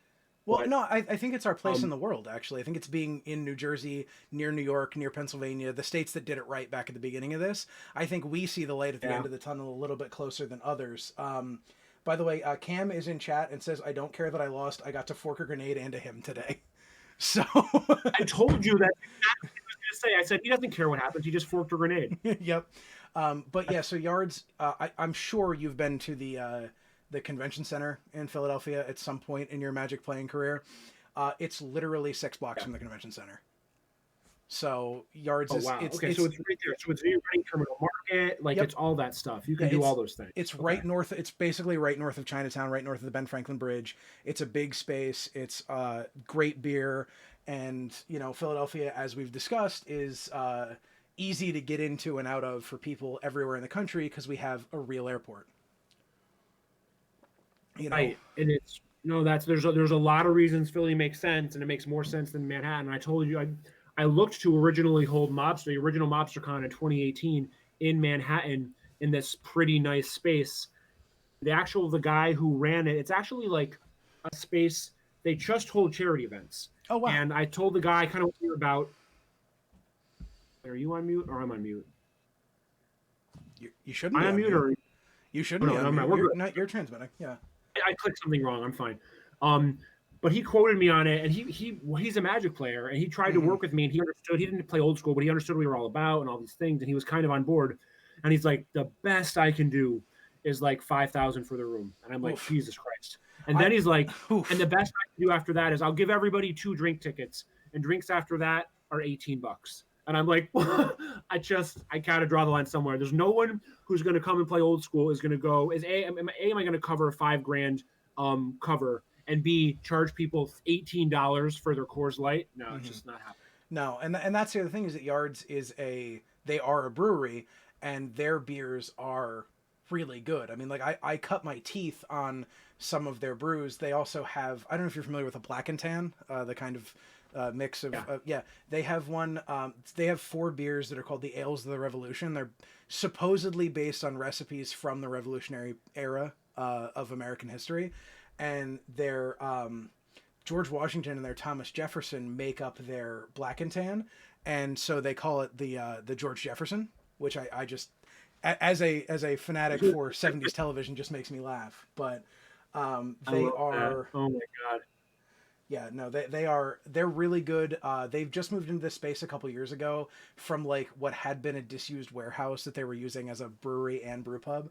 And this is just an absolute upgrade. It's great. And like I said, it's right, like literally walking distance from Chinatown in Philadelphia. And for those of you who know Philadelphia, that's near everything.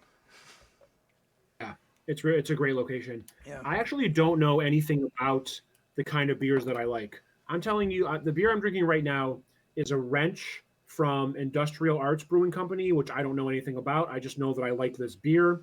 And I don't know anything about this beer other than Team Spetter Adam Lemke has been a beer snob for the greater part of 10 years at this point, and he's turned me on to these double IPAs, which I pretty much drink exclusively now when I drink, which is honestly, a couple times a year at this point. But I couldn't tell you anything about this beer, why I like it, anything about how it's brewed, what goes into it, how much hops there is, any of that stuff. But maybe if you Google it, you could tell me what kind of beers I like, because I like this one. So what was that called again? I'm sorry. Wrench by Industrial Arts Brewing Company. Okay, Industrial Arts Brewing Company, Garnerville, New York. Okay, what do we got here? We've got... That's not the one, actually. There's a regular wrench. That looks like their torque wrench. Okay, well... They have a different one. Should have a regular wrench. So, either way, if you like that sort of... If you like that sort of thing, there are a lot of... I mean, look, everyone makes an IPA at this point, I think is the trick. And it's not...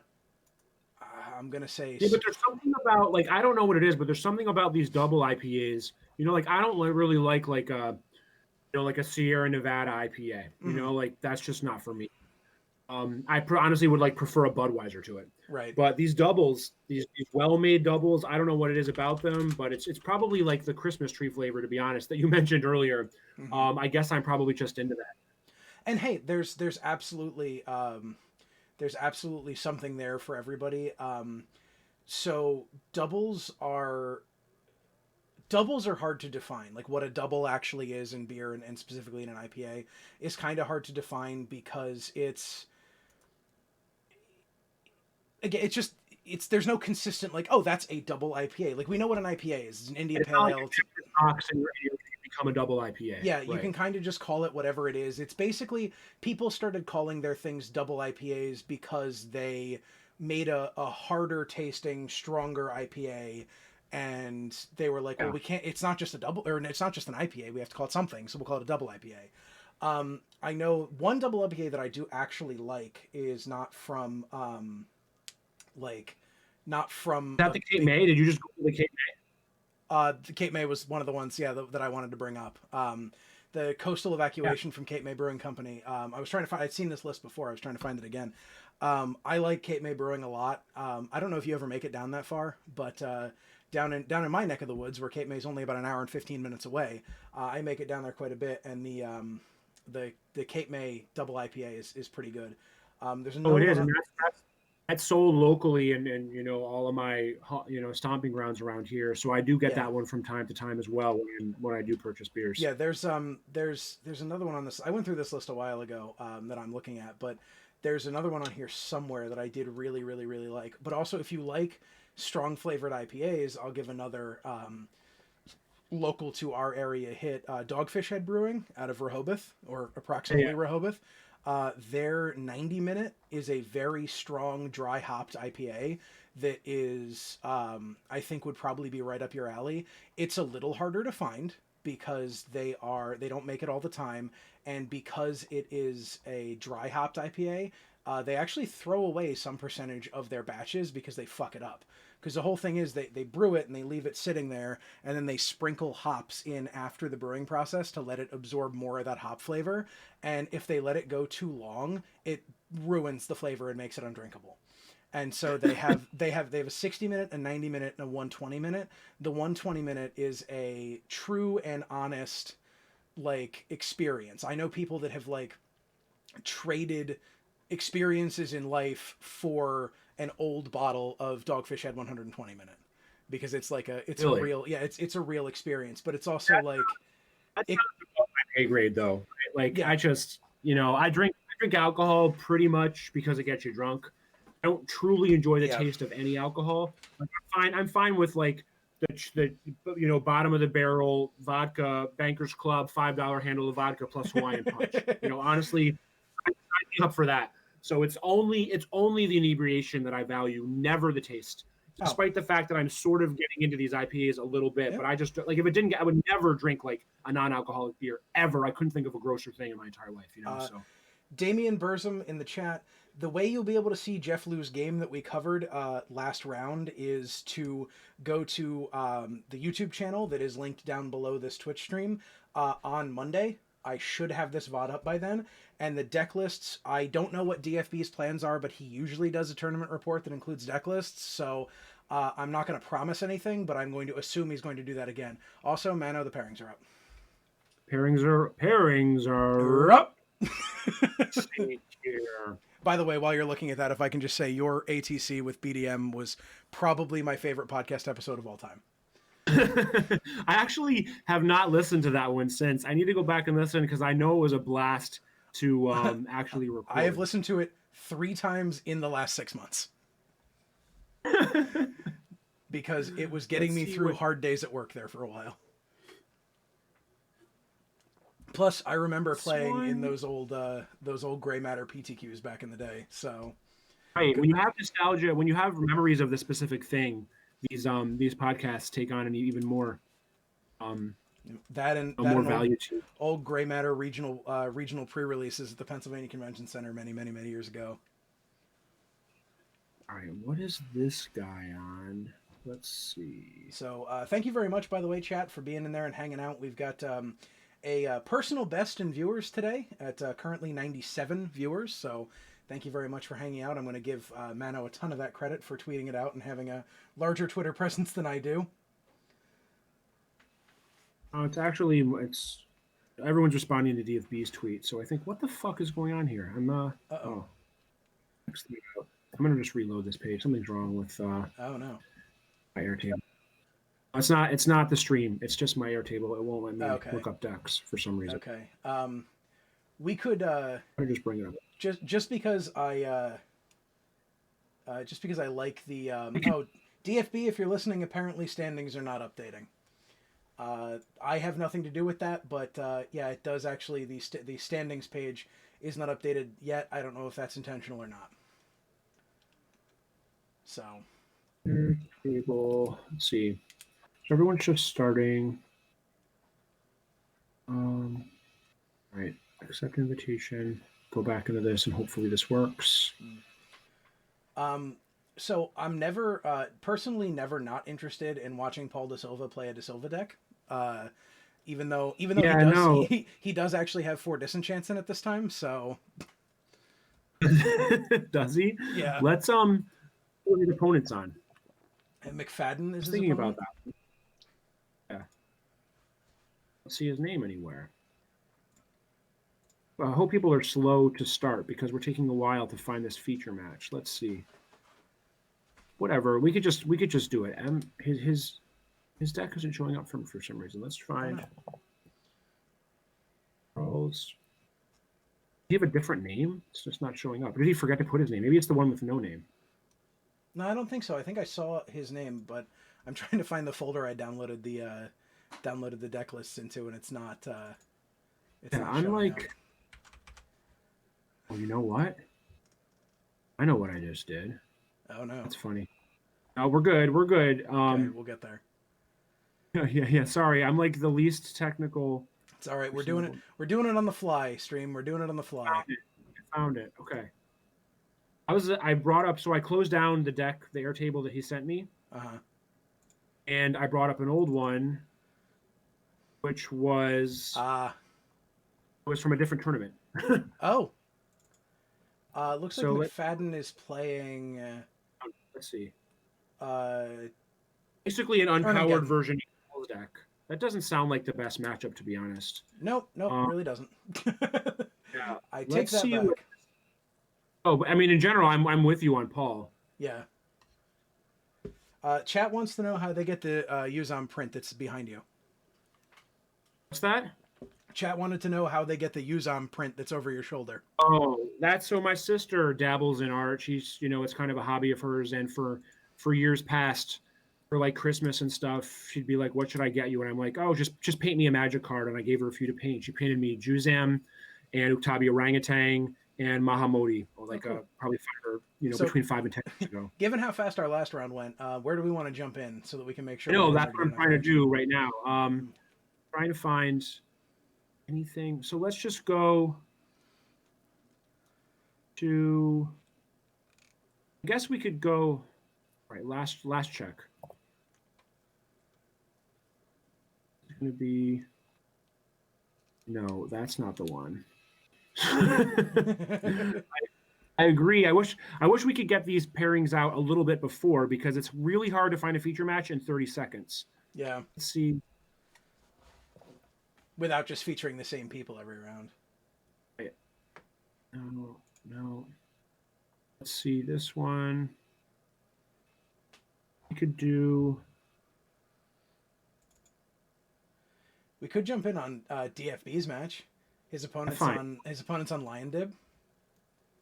All right, fine. Yeah, let's watch Mono Green against a traditional deck. That's fine. I think that'll be equivalent of. At the end of the day, it doesn't matter much, right? I'm probably putting too much energy into picking out the perfect pairing, and that's not super important. I'm focusing on the wrong things. The important thing is just watching people cast old cards and shooting the shit about it. So I will focus more on that. Cool. Hi, gentlemen. We are here to put you on our feature match for the round. Hope you enjoy it. Also, this tab is muted, so responding to me does not matter. Thank you. love that message. Okay. So thank you. Let's get right into Spirit. Yep, let's get right into mono not green. as traditional. He's really become a mono green mage at heart to the point where he just procured his first piece of true non-CE power, which was a perfectly beat to shit beta emerald. And we see it on the table there. That's right. That it's already on the table, and it's leading him to an aggressive start. And he's playing against, doesn't look like full on Lion Dib. Let's see what his opponent's on. Robert Wilson. Let's find his exact list. So DFB has been like, he has a million versions of mono green. He's constantly tuning it, and he is on Lion Dib, but like a real aggro version of it with 4 unstable mutations, all the white 1-drops. He has Javelineers and Tundra Wolves and Savannah Lions, along with White Knight. You know what this is? This looks like Gene Brumby's list from 2017 old school or Eternal Weekend tournament that he made when he forgot his deck in Australia. Oh, the backpack list? Just made a list out of list? binder cards. This is very similar to that list. Wow. Okay. Yeah. I mean, you get your inspiration in a lot of places, right? Right. We're seeing a Javelineer take some shit down over there. So yeah, Javelineer is a nightmare card for Dave. Absolute nightmare. I don't think he can. I actually don't think he can win this. Lot of 1 toughness on Dave's side of the board, and Javelineer, and we've got Crusades there. Not gonna wade in on the Crusade and other banned cards debate. I have my thoughts. Other people have theirs. Just gonna leave it at that. Same. We don't need to go down that hole at all. No. But we're seeing 2 Crusades there. That hurts. But Dave is attacking with Llanowar Elves, so. Trading 4 for 2. I mean, it's the best he can hope for here. And problem is that Rob has a full grip of cards because he's only been on 2 mana sources despite dominating this game. But now it's all opening up. Now he has 3 mana. Actually, no, he's short blue mana. So he could have Serendibs, Stables, and other things in his hand that he can't cast. So Dave has outs. Yeah. Dave has outs. Disenchant Mox Emerald, not the best. No. Dave gets to trade here. 3 for 4. Like it's his real only way to have a shot in this game is trading. Yeah. Is this a bolt? Oh, God. Okay, no bolt. It did look like he was sort of telegraphing a bolt there. Yep. Bolting on Dave's turn when he has access to Giant's Growth is atrocious and could actually cost him the game. Yeah. So if he has a bolt, he has to do it on his turn. Okay, we got the Wolves there. That's one of Dave's favorite cards. I think everyone who plays mono green loves that card. I actually hate that card. I think banding's over to the point now where it's become overrated. I know it was unrated for a while and that no one even knew what it did and/or didn't play it. Then Dave and a few others kind of put it on the map. I played against some Messapegasi and Timberwolves over the last couple years, but I just don't. And to be honest, the Messapegasi did do something. I ended up having to trade like Sarah Angels for Messapegasi who banded with Serendibs for attack. But even in spite of all that, it still didn't do enough. And I'd rather have a card that actually does something, I think. Yeah. All right. There's the bolt to take down the Sprite. So he did the bolt on his. Like if he has Giant Growth, that's real bad. It might just win him an unwinnable game. Let's take a look at Dave's list and see what he's actually on.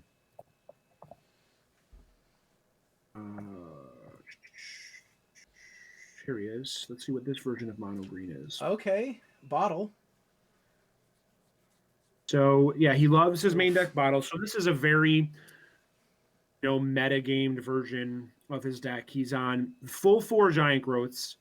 Has 2 main deck Bottles, 2 Aleo Piles, presumably against a Ball Lightning field. 4 main deck Crumbles, 2 Ice Storms, a bunch of mana, only 2 Pendle Havens. And the Bottle immediately gets disenchanted. That hurts. 3 Pendle Havens. What gets... Oh, the Bottle does? The Bottle immediately ate a disenchant. He clearly has a pile of Serendibs in his hand. Yep. Dave doesn't necessarily know that. Yeah, Dave may not know what Rob's on, and there's a Tundra, so and a sapphire, but no So he's dig. been sandbagging? Yeah, that's weird. I don't know if he was sandbagging it because he did, in response to the bottle, he tapped the City of Brass to cast an Ancestral. So he may have just drawn that. He's drawn 4 cards since the bottle came down. So maybe That's fine. No, that's fine. I was looking at deck lists. I missed the whole City in a Bottle into City of Brass play. I know you said he played Bottle. I didn't know it was to kill City of Brass. Mm-hmm. So we're going to see some banding here. Yep. Oh boy. Growth. I feel like, I mean, I guess we've seen a lightning bolt already from Rob, so maybe the aggro giant growth is better than the responsive giant growth, but This is going to let him trade giant growth and a guy for a white knight, which is kind of a big deal with 2 crusades on the board. mm-hmm. And it gives him outs, like he's playing to his outs. He now has the only creatures on the board. Yep. Problem is, any Granted, they're a creature he draws at Timberwolf this and a point, Llanowar something elf. happens. Yeah. Wait. What are we? So Dave gets to assign the damage. Yeah. So we can just put all the first strike on the 1. Should work as we're intended. explaining I banding. think. Yeah, we're explaining banding. As far as my understanding of banding works, that works in Dave's favor. Well, it works for a trade. So Not even a trade, a 2-for-1, but yeah. Wait, why did the wolf die? I think it was maybe he giant growth a different creature or something. Yeah, I don't know. It's Either way, it was a giant growth. And a Oof. Jeez Javelin here. Christ. Oof. I mean, a 3/3 is just a wall. It's also going to pick off a 1-drop. This is a nightmare matchup for Dave. Yep. Yeah, because now it's gonna wait. Do we have another giant? Nope, we don't have another giant growth. We're just gonna alpha strike in. Bluff attack. Yep. And Rob read the bluff correctly. You have to block there. It's fine. Yeah. Jeez. So what could Dave have? He has a hurricane in his deck. He never leaves home without a hurricane. So that's Well, he's from the Northeast. Hurricane is a very common thing for us. Unstable? it was just going offensive. And another blocker. Oh my Yeah. god. Is that Tundra Wolf? A Tundra Wolf alone are a nightmare for Dave. Yeah. I don't know. I lied before. He is on the 3 Pendlehavens. His are just so beautiful and altered and weird looking that I didn't even notice the third one. But I mean, the unstable here is gonna. I think that's probably gonna lock things up pretty well for Rob. Oh, it's over because he doesn't have enough mana to hurricane at this point. Mm-hmm. The second Crusade was, I think, the big difference there. What's Dave at? He's either at 5 or 3. So if he's at 3, he's at obviously 3. has- His opponent's at 5. then he has to block both of these guys. Yep. So and he is. So if he has, I don't think he plays Lotus. I was going to say Lotus Hurricane is the answer here. I don't think he plays Lotus. Let's check. Wait, no, Lotus Hurricane kills him. Well, it kills them both. Yeah. So Well, yeah. Okay. he does not have Lotus, so he's drawing dead at that point. Okay, because we already saw the Emerald, so it's not like Emerald Land, which still doesn't kill his opponent. Right. So.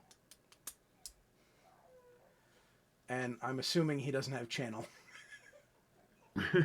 So he can't Hurricane. Channel Hurricane, yeah. The old you can't kill me, I'll kill me. Yeah. All right, well, so that was this is actually Dave's nightmare matchup. Who knew? It's not traditional Lion Dib. It's much, much worse for him. Yeah. Let's see Who could have what's seen going that on coming? inside. Yeah, this is an absolute nightmare. So Dave has, what does he have? He has Tranquilities. He's almost certainly going to bring in. His library in his board. I don't know if he's going to bring it in on the draw, but he might bring it in just because he needs more power. Might sideboard out some of his 1-drops for some bigger creatures. He has a Tracker and 2 Spitting Slugs in his sideboard. I could see you doing a little bit of that. Maybe a couple mazes. He's playing 1 main deck maze. He has 2 more mazes in his board. Maze is very good against unstable. It kind of just slows the game down until the unstable kills them. Yeah. I'm just reaching here, though. I'm trying to figure out any way that he can do anything. Let's take a look at Robert's sideboard, too. Oh, boy. Sorry, everybody out there in Chatland. If you can't hear me, we are dropping some frames right now. My internet is experiencing some of what you might call a hiccup. Nope, it's just crashed entirely. Cool. Mano, can you still hear me? I got you, but you are a little choppy. Yeah, and the For what stream it's has worth. just crashed entirely. So, yep. Wait, we're coming back. We're coming back. Thanks, Comcast. Shoot yourself into the sea, please. You on a hard line? You must be on a hard line, Yeah, obviously, right? I'm on a hard line, but it doesn't seem to want to behave right now. So, yep, that stream just will not. Cool. What can I try to do? Nothing. And we're back, just like that. Okay, well. Little. We back? Yeah, little internet hiccup there. We should be fine now. Dropped a couple of frames, but fortunately it happened during sideboarding. Hey, perfect time for it, right? Yeah, perfect. If the stream was going to hiccup, perfect time to hiccup. So regarding sideboarding, Mm-hmm. Dave has a bunch of medium cards to bring in, whatever. He can slightly fine-tune his deck a little bit. Rob has 2 Earthquakes, which are just absurd, obviously. Holy crap! Yeah, you don't have to put a lot of mana into an Earthquake to kill a bunch of 1/1s. No, you don't. And Dave, there's no Green Crusade, sadly. Kesa didn't come out till Alliances. So those Earthquakes are coming in. I would imagine, since he saw the bottles, I bet he just takes out a couple of dibs. Like it can be a decent blocker, but I mean, why even bother with that? Like If why you even know bother your with- opponent's on main deck bottle, just take it out. Right. I mean, he doesn't take which is as couple, much but- advice for me as it is anything else, because I'm that idiot that's just like, oh, they probably only have 1 or 2 bottles. I'm just going to run these because they're very good. And it's just like, no, just take it out because your opponent will always have the bottle. Well, sometimes you have to. I generally like hedging in some of those situations where you're not, because Dave didn't see any dibs. Mm-hmm. I guess he probably assumes his opponent has dibs if he's playing an aggressive white deck with unstables, so he's probably going to keep some bottles in. But like I'm generally a dib hedger in situations. I know some people pull 4 or 0. I'm a big fan of shaving 1 or 2 dibs sometimes when I expect bottle, but I'm not that sure of it. Just increase your And chances it's against bottle. It's a perfect thing to do here, I think, because he has 2 amazing cards to bring in, and the rest of his deck is basically fire. So I agree. I think that that's a really good place to make that cut to bring in the Earthquakes, because you're right. It's just you still have the power of dib, and if DFB doesn't see his bottles, you just get and you see one of those dibs, you just see it and you get the benefit. Right. So exactly, and sometimes dibs, while dealing 1 to you, a single dib can shut down an entire board of X1s. Yeah. Just as a blocker. But And- this and match, I don't think DFB could have seen a worse matchup here. no, this is atrocious. He's probably like, I think he's under 10%. Yeah. Because he doesn't even have the power to luck sack into stuff, right? Like, I think the only So- way this matchup could be worse is if his opponent was cheating and just had Goblin Sharpshooter. Yeah, that's why DFP doesn't play pre-modern, because Goblin Sharpshooter. Goblin Sharpshooter exists. Yeah. I know that Jared Sykowski has been trying to get Dave into pre-modern to the point where he's actually like about to or going to send him a pre-modern Elves deck because it's mono green dudes right up his alley. Yep. And Dave is just no-soring the shit out of him just because he doesn't want to even open that can of worms, and his heart's still fully in old school. If I have the deck box over here, I have a deck box right off the side of my desk that has pre-modern elves written on the top of it, and it's got like the 4 cards I've assembled for the deck. What 4 are those, out of curiosity? It's Literal Llanowar Elves? Well, no, actually, it has the 4 Llanowar elves, and then it also has just like a smattering. It's not literal 4 cards. It's like a smattering of like one elf over here, 1 elf over there. Because like I play Paper Pauper and I play Elves and Pauper. So it's I have like the Quirion Rangers and the similar things like that as well already. So yeah, the cheap ones and the actually a dirt cheap pre-modern deck outside of Cradle, which is now somehow like 600 or whatever it's it is. $1 trillion or whatever Cradle actually costs. I don't know. It's way more than I would want to spend. But I thankfully have had my Cradles for a long time, so I could play Elves if I wanted to. And I actually have somewhere a Matt Lindy gold border deck, so I have some gold Cradles too. Nice. I think it's the right one, right? Matt Lindy's the one that paid the mono green. I think Lindy is the one, yeah. But yeah, so like I have I have like I have a Masticore in there because I know some of the pre-mod lists with elves run Masticore, some of them don't. So I've got like Ann Masticore in there. Look at these hoops Dave has to jump through. He just spends 3 mana to power out an Aeolipile to kill a Javelineers, which would just decimate his team. Yep. But he has to. He's forced to. But And at least he has that as an option, you know. Now Tundra Wolf is almost the same thing. Jesus. It's like almost. Yep. There I aren't think enough 10% Aeolipile in the world to answer all of these creatures with first rank. The only way that Rob loses this match is if he gets mana screwed. It's the only way. Yeah. Or flood, I guess, whatever. Well, that's gonna help. He was trying to exacerbate here with these ice storms. So Yep. what did he killed the city? Yeah, he killed the city. What do you kill there? City or plateau? I mean, I think I'm killing the city because he got stuck for blue mana last game, and so if I'm Dave, I think he's probably running fewer white or fewer blue sources than he is the other colors. But I don't know. Maybe that's wrong. So He certainly is. It depends on whether he's playing bottles still in his deck, which he probably is. I think if he still has the bottles, I would have definitely ice stormed the plateau because that city damage is going to come into play, and God forbid he draws a bottle now, which would have been a free Stone Rain. yeah, yeah. So I don't know, but my gun to my head, I actually just kill. I just kill the plateau. Yeah, well, I also think I kill the plateau because it helps me in the damage race. Exactly. Which is not negligible when you're nickel and diming each other like this. So, all right, so he's putting on a mono green clinic here with giant growthing, and trackering, and he has to do these shenanigans to kill a freaking 1/1 Tundra Wolves or whatever, a 2/2 because of Crusade. Yep. But like, come on, man, this is just he's to be fair, he's giving it, he's doing his best, but it's give it just the old an uphill college battle. try. But boy, oh boy, is he fighting an uphill battle. And just Jesus taking 3 Christ. off this lion. Ugh. He's gonna play some other card. Yeah, White Knight. White Okay. Knight, yep. How do you get 3/3 first strike? You don't. Yeah. You hope for tranquility and then hope for more things, I guess. He really needs a way. God, if only Tracker were a 2/3. Mm-hmm. Tracker were true. We talk about random pieces of or additional power or toughness on cards, and a lot of cards are like, oh, if only this had 4 toughness. A million cards are like that. If Tracker had that 3rd toughness, I think it would be insane, right? Because now all of a sudden it's Factory, it hits Lion, it hits a million cards. It that are actually ubiquitous tangles in- with real other cards in the format. Right, like that would just be humongous. It would make it, a legitimate, tier 1-ish card. I think a 2/3 for 3 is basically, on curve anyway. Let alone with this ability to just take over games. I agree.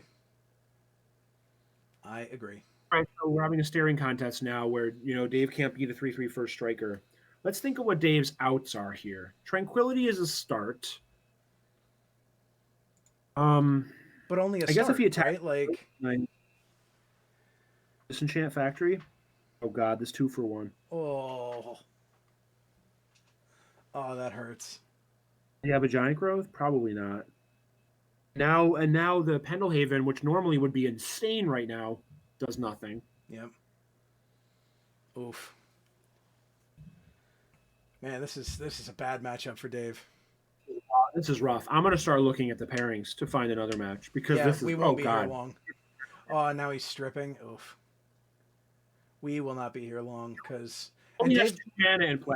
Just like who cares? I don't even care. I'm just gonna strip you. Dave has a million. Like you said, Dave's putting on a mono green clinic, but mono green is only so good. Right. Like you can do all you want and you can play the green cards as much as you want, but sometimes you're just going to have things that are bigger than you are, and sometimes you're just going to have things that are drawing more cards than you are. Like he would be happier if he was playing against the actual deck right now. Like mono green against the deck isn't the worst thing. Like playing Force of Plowshares on Timberwolf. He has Ice Storms and City in a Bottles and various things to attack his mana. And like unless the deck player draws an Abyss or a Moat or something, it's a very reasonable matchup. Yeah. And this is the opposite. Every single card is a haymaker. Mm-hmm. Like he's on 1 land. Yeah. It doesn't matter. He doesn't care.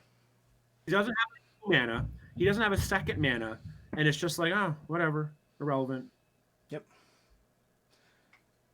Thunder Wolves again. Fuck. The old one-man emote. Okay. Yeah. Sorry, Dave. Let's go to the drawing board here. I'm going to find somebody else here. Let's see what this guy's playing. Yeah, I'll keep chatting. I'll keep chatting this, but Yeah.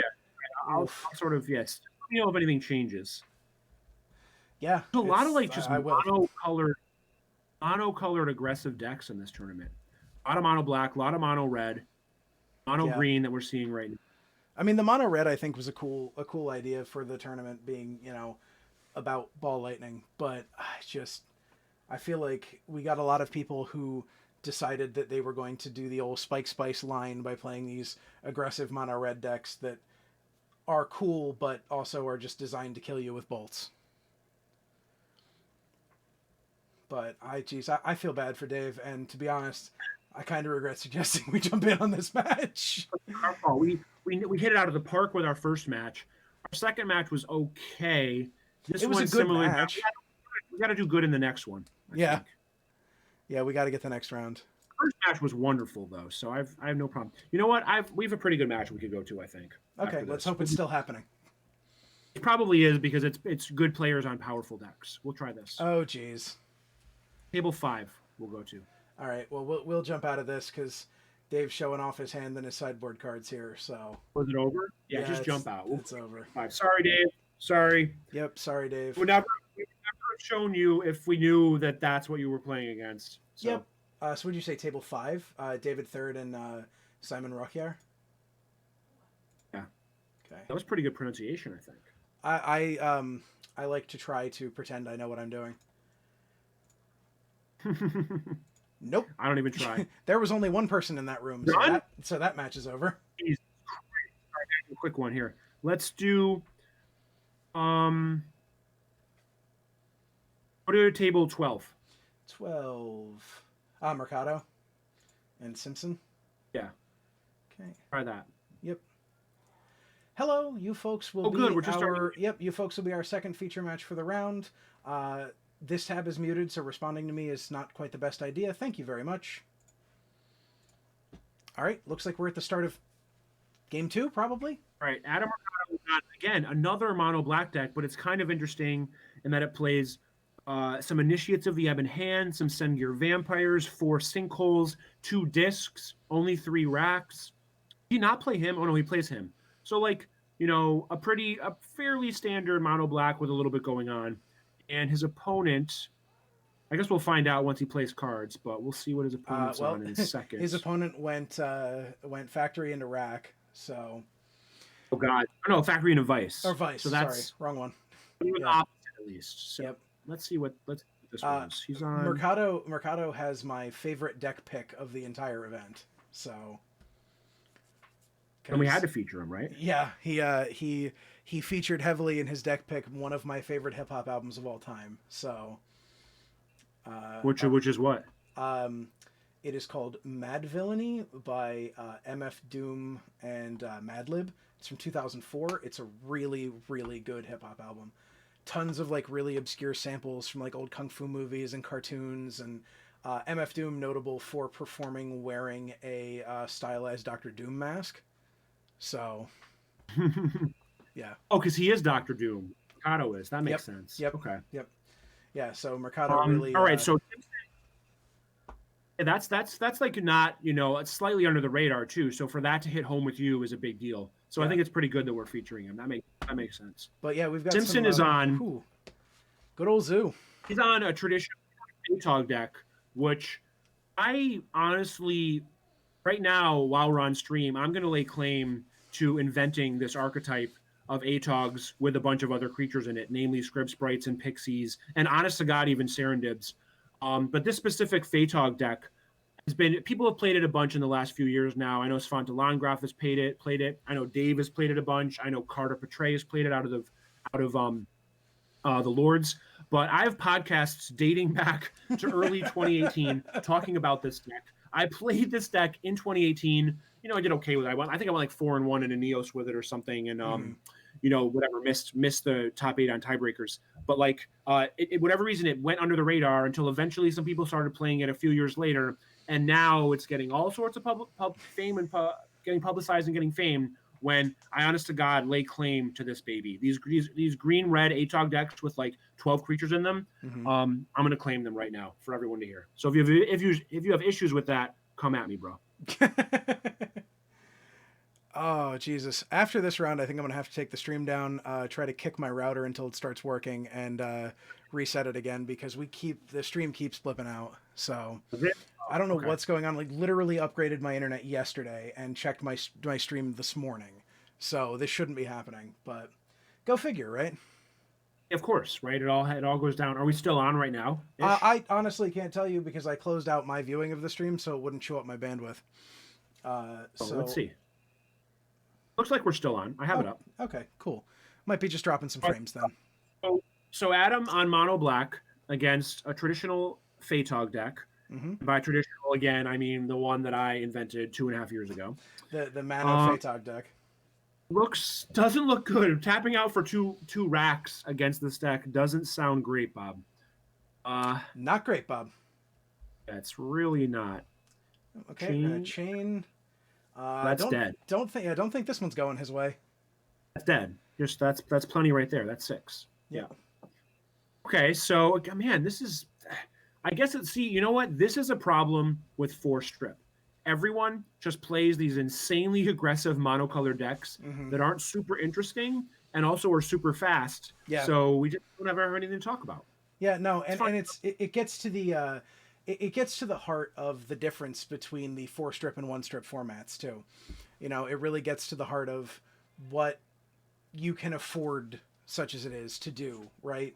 Because you also, you have so many more slots eaten up by mana producing lands. I mean, you look at the you look at sometimes when the Europeans who are used to playing Swedish come over and play EC tournaments, or when they play EC tournaments in Europe, and they just get run over because they're playing 24 land decks with with 4 strips in them, and that is that's a real problem, I think, for the format.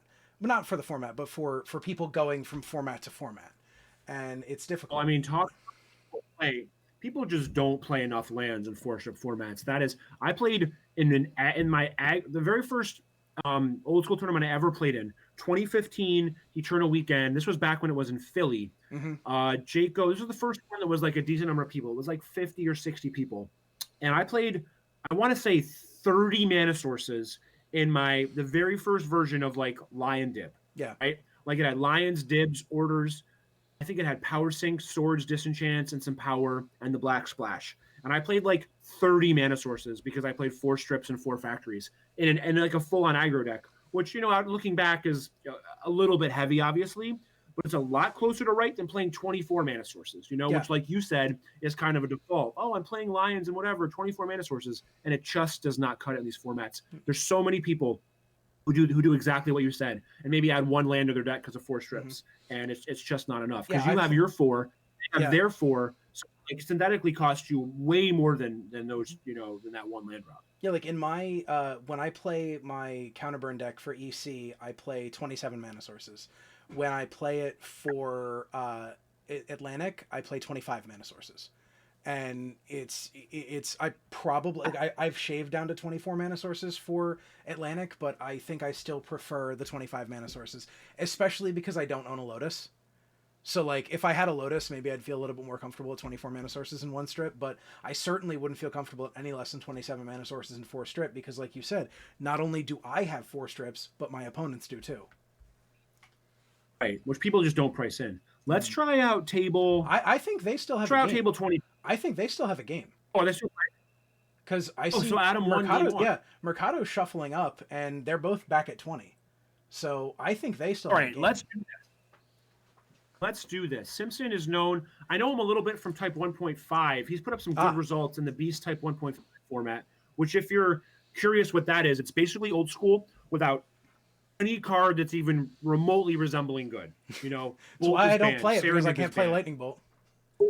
Is banned. Like Fireball is banned. Him might not be banned, but like every single restricted card is banned. You got Falling Star Birds of Paradise. Falling Star banned. Yeah, exactly. I'm just gonna say that was you getting Falling Star banned. It wasn't just me, but like there's just a lot of people were in the same boat. Like there's a lot of weenie strategies that lend themselves to 1.5, Mhm. and you just can't play them in a 4 falling star format because all the good control decks had 3 or 4 falling stars in their 75, and when you can pay 3 mana to Wrath of God just their board, it's just too good. Too powerful. Also, I had no idea that Mercado has stasis tattooed on his arm. That's great. Yeah, he's a fucking baller, man. He gets it. Him is apparently banned in 1.5. Chat says. So.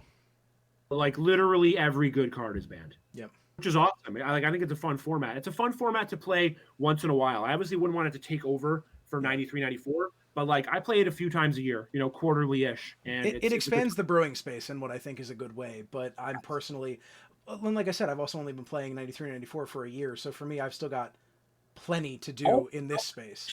You have so many different pools to dip your toes into. I'm jealous of you. You're a great spot. Yeah, and like I said, I've been following the format since 2015, but like none of my friends were interested in it, and that was when I was like at my worst financial point. So it was like, yeah, okay, I'll buy duels again, I'll buy power again, sure, yeah, okay, and I'll just put 15 grand into a deck, yeah, no problem. Yeah, absolutely. I'll just have a casual $5,000 pile of cards sitting here in a deck box. It's not even a thing, but. All right, so Mercado leads on Swamp, Simpson leads on Strip. Very typical EC. Typical EC turn Probably Simpson has more strips. He thought for a long while about it's never good when an ATOG player thinks for a long time before making their play on turn 1. It usually means they're going to play a bunch of vices and wheel or something. So maybe he was choosing between something kind of explosive and stripping. Maybe he was just choosing whether to strip, period. I'm not exactly sure, but we're about to find out. Yeah. We didn't see game 1, so we don't know how bad Mercado beat him. But I think that all right. Sol Ring's a start. That's what he was thinking about. Clearly it was land, Sol Ring, or strip. Mm-hmm. So Mercado really needs a second Swamp here to be able to do anything in his deck. Swamp Okay, him. that's the start he needs. He mulliganed, right? So he's on 6, but now he's at parity. The Sol Ring is going to probably leave a mark, though. That's really one of the worst cards he wanted to see across the board. Although I guess he does have discs in his deck. Mm-hmm. So either way, he's not getting Vice onked out, right? Holy shit, that's a good hit, right? Those cards were... That's a ton of damage he just saved himself. Yeah, him flexing its muscles right here. Yep. Watch him play Island. Oh, he doesn't even have an island. Okay. No. That would have felt way worse if he had Blue Source, but I mean Ankh, but I don't know. Okay, Ankh Scrib.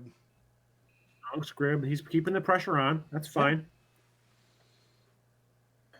I probably still like the ATOG player side because I assume Simpson is fully powered, right? If he's, let's find out. I would like to assume so from here.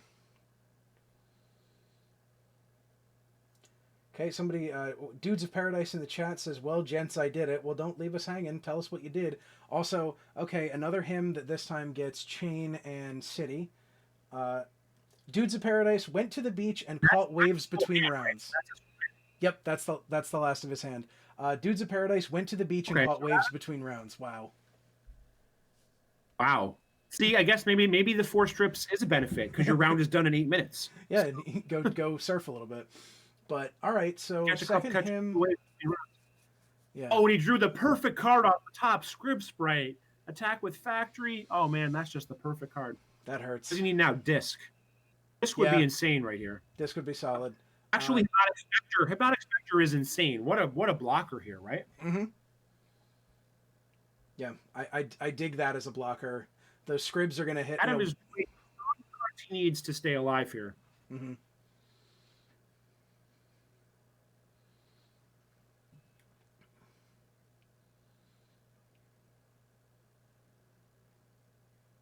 What are they trying to count?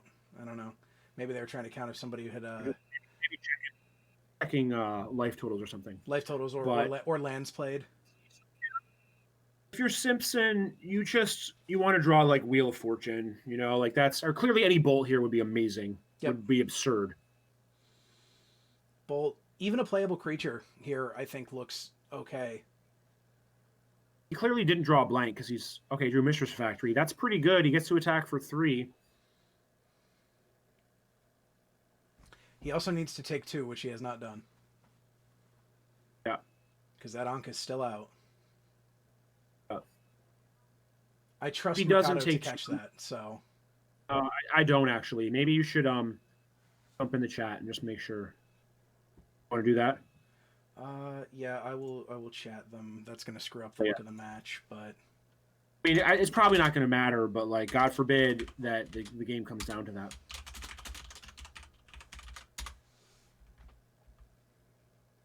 Well, they did it. They're doing it right now, I think. Yep. They remembered. Yeah, Okay, good. I don't normally like doing that while commentating because... I agree, but I generally don't as well, but that's, like, just, like, that a very could matter simple in this error to game. clean. Yeah, and that could matter in this game, so... All right, Order of the Ebon Hand. He's got blockers. I mean... So he's going to get to attack with his factory one more time and put him down to 9. After that, next turn, Adam is going to get to, have a 3-power first striker to block with and a 2/2 in the air to block everything. Mm-hmm. The problem is that Ankh. Yep. Like he'd love to be able to develop his board here and not take damage doing so. So I'm trying to decide whose position I like here. I think I slightly like the ATOG players just because, he has so many great outs to draw into. I think I like He also has some Mercado's dead just ones, too. because- Again? I was going to say, I think I like Mercado's just because he has cards in hand, but maybe those How many cards does are... he have?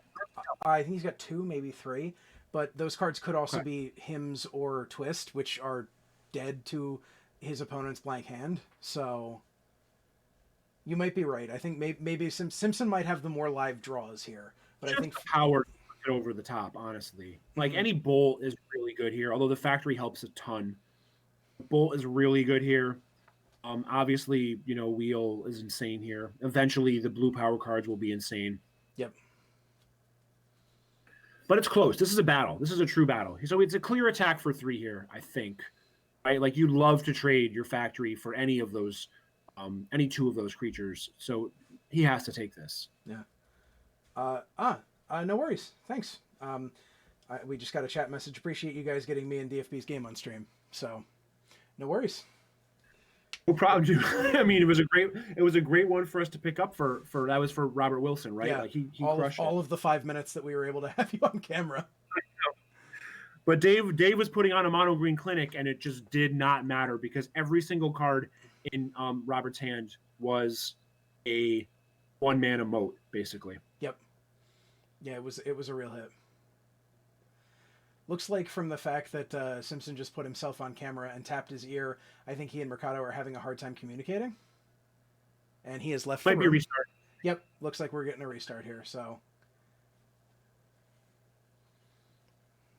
That's completely fine. Yeah, exactly. The Crusades were a beating. We did talk about that. Those Crusades were they were the difference in that matchup. So Funny is he only plays 2 Crusades. I think he literally copied Gene Brumby's deck because I think he played 2 as well, and he played Control Magics and all this weird shit in a deck with not enough lands. And he drew 2 Crusades. He drew 3 Crusades total in 2 games when he only plays 2 in these very quick games. So that was actually, like he needed more luck in that matchup, but it worked out really well for him. Looks like Simpson was having some issues seeing and hearing, but I'm thinking they may have gotten that resolved. So I don't think you can block here, Adam. I think you have to just take this and hope. Next turn, really kind of are set. Yeah. No, it's sick. That factory's sick. And I think he's pointing. Yeah, he's pointing it out. So okay. He's gonna commit to it anyway. He can't. You have to take 3 and hope. Because you basically can't attack after this turn. So just take 3 and hope you he go draws to some 7. blank. Yeah, go to 7. Hope you blank him a couple of turns and just keep going. You're only out, and that's kind of why I like Simpson's position because now his opponent's at 7 and he has a deck full of bolts and nope, power he's at cards. 8 because he did not pump that factory for some reason. That's weird. Yeah, he even did the 2 fingers, so he definitely, and both of them are showing the right life total in the app. So I feel like that could come back to haunt him, right? That's just a free damage. yeah, like you love to trade. Does that change the clock against three damage burn spells though? Well, he has Psy Blast, so 7. Bolt Yeah, I plus guess. Psy Blast is a thing. Yeah, I guess we've already seen a Psy Blast. So yeah, you're right. That does cut that clock. Now, well, I guess Ankh would put him to 6 now, which is 2 bolts. But either way, like every single damage matters in these like grind or in these like ATOG chip damage matchups. So I'm trying to think about the reasoning for not doing it. You're just not scared of the crackback at all, right? So No, Mercado's Yeah, I so don't on know. the back foot here. He's trying to defend. Terror. Terror Script Sprite. Okay. That's also a real thing. Terror, the thing you can terror. Almost to the trade damage, not quite. And, you know, Simpson did theoretically blank last turn by drawing the Lotus, which is a weird sentence to say, but... And that's a good one, though. Yep. That is a solid response. Now, he's almost... So now he's going to have to take 3 more and go to 5. Yeah. Which if he'd with been that at Ankh 7... in play, he yeah. basically...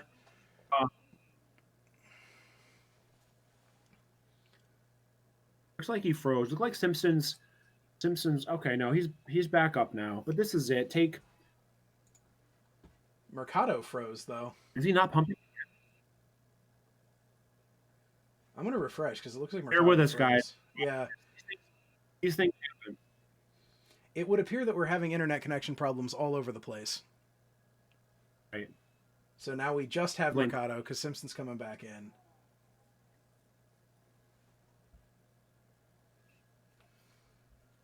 Yep, definitely going to take the stream down after this round, restart, and come back. So, because I'm having trouble That's too. fine. So, we can we'll get that General, back. I've learned I kind of wanted to make a technical guide to every single piece of hardware known to mankind and software for that matter, and it's going to have every single thing listed, every single gadget in the history of time, every single model number, everything listed, and after every single one, it's going to say shut down and restart. Yep. That's it. Always. Every single one.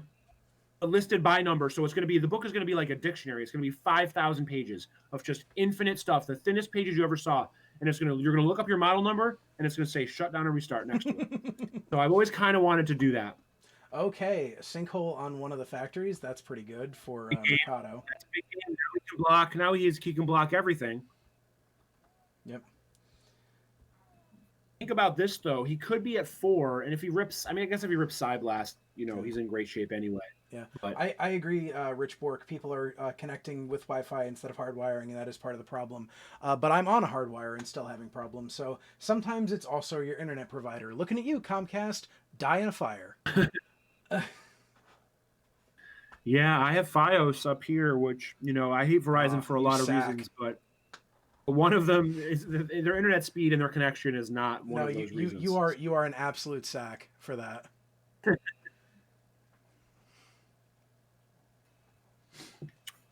So I think. Oh wow, we're jamming with the hippie. That's a card in hand, so Taiga. Okay, he wasn't gonna play that anyway, but Gaxion, however you want to pronounce that, we'll be doing that after this round. Stream will go down and then come right back up again about 5 minutes later.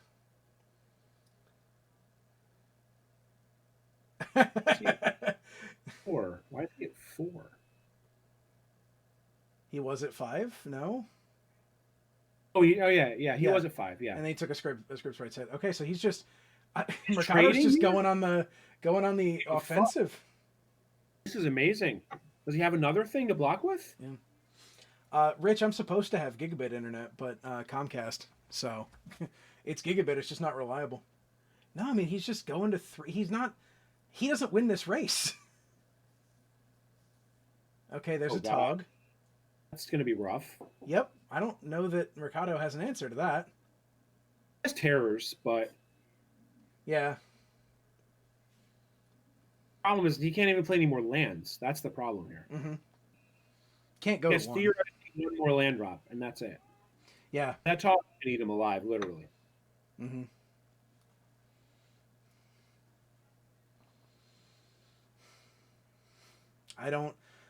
I don't see this coming out in Mercado's favor here. He has to have a terror. That's his only way. Yep. All right, so I will say Simpson's given him time in that he has drawn 3 pieces of power with no other cards in hand to make those matter.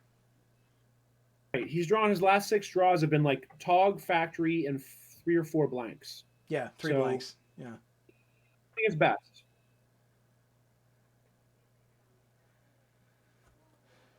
All right, I mean, the Tog and Maybe he'll then... attack with the Tog.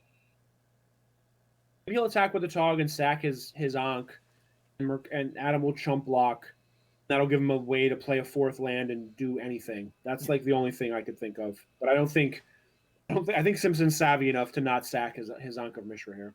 I'm also not entirely certain what a 4th mana does for Mercado right now. I mean, it could play a disc, or could play like a Drain Life for 2 once. I don't know. Let's see what he actually has. Is he just drawing dead? Let's see.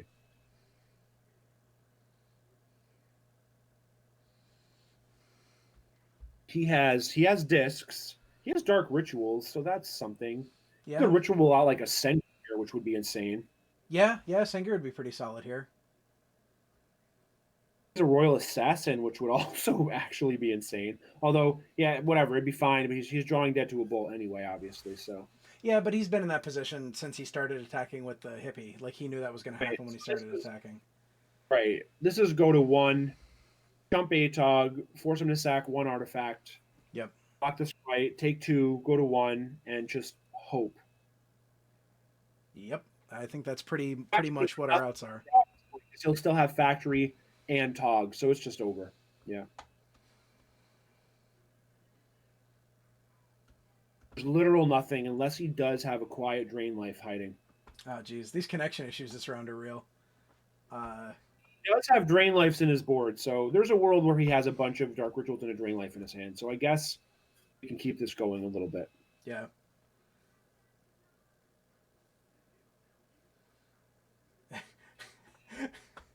Hey, Rich Shay's in chat with Atog victory? The Atog Lord himself.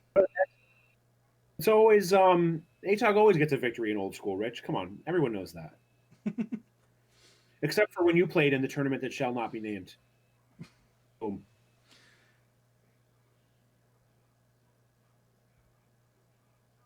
Yep. Okay, so we're eating an emerald. Yeah. Okay. So we ate emerald over the Ankh of Mishra. Who'd have seen it? You know. Yep. gives Mercado 1 turn. Yeah, I think it's still drawn here because Spectre trades with Factory well enough. Nope. Packing it in. Oh, that's it. All right. You want to just restart the stream right now? Yeah, I'm gonna bring the stream down while we're still waiting for this round. Give me 5-10 minutes and I should be back. Got it. Thanks everybody. We will be back.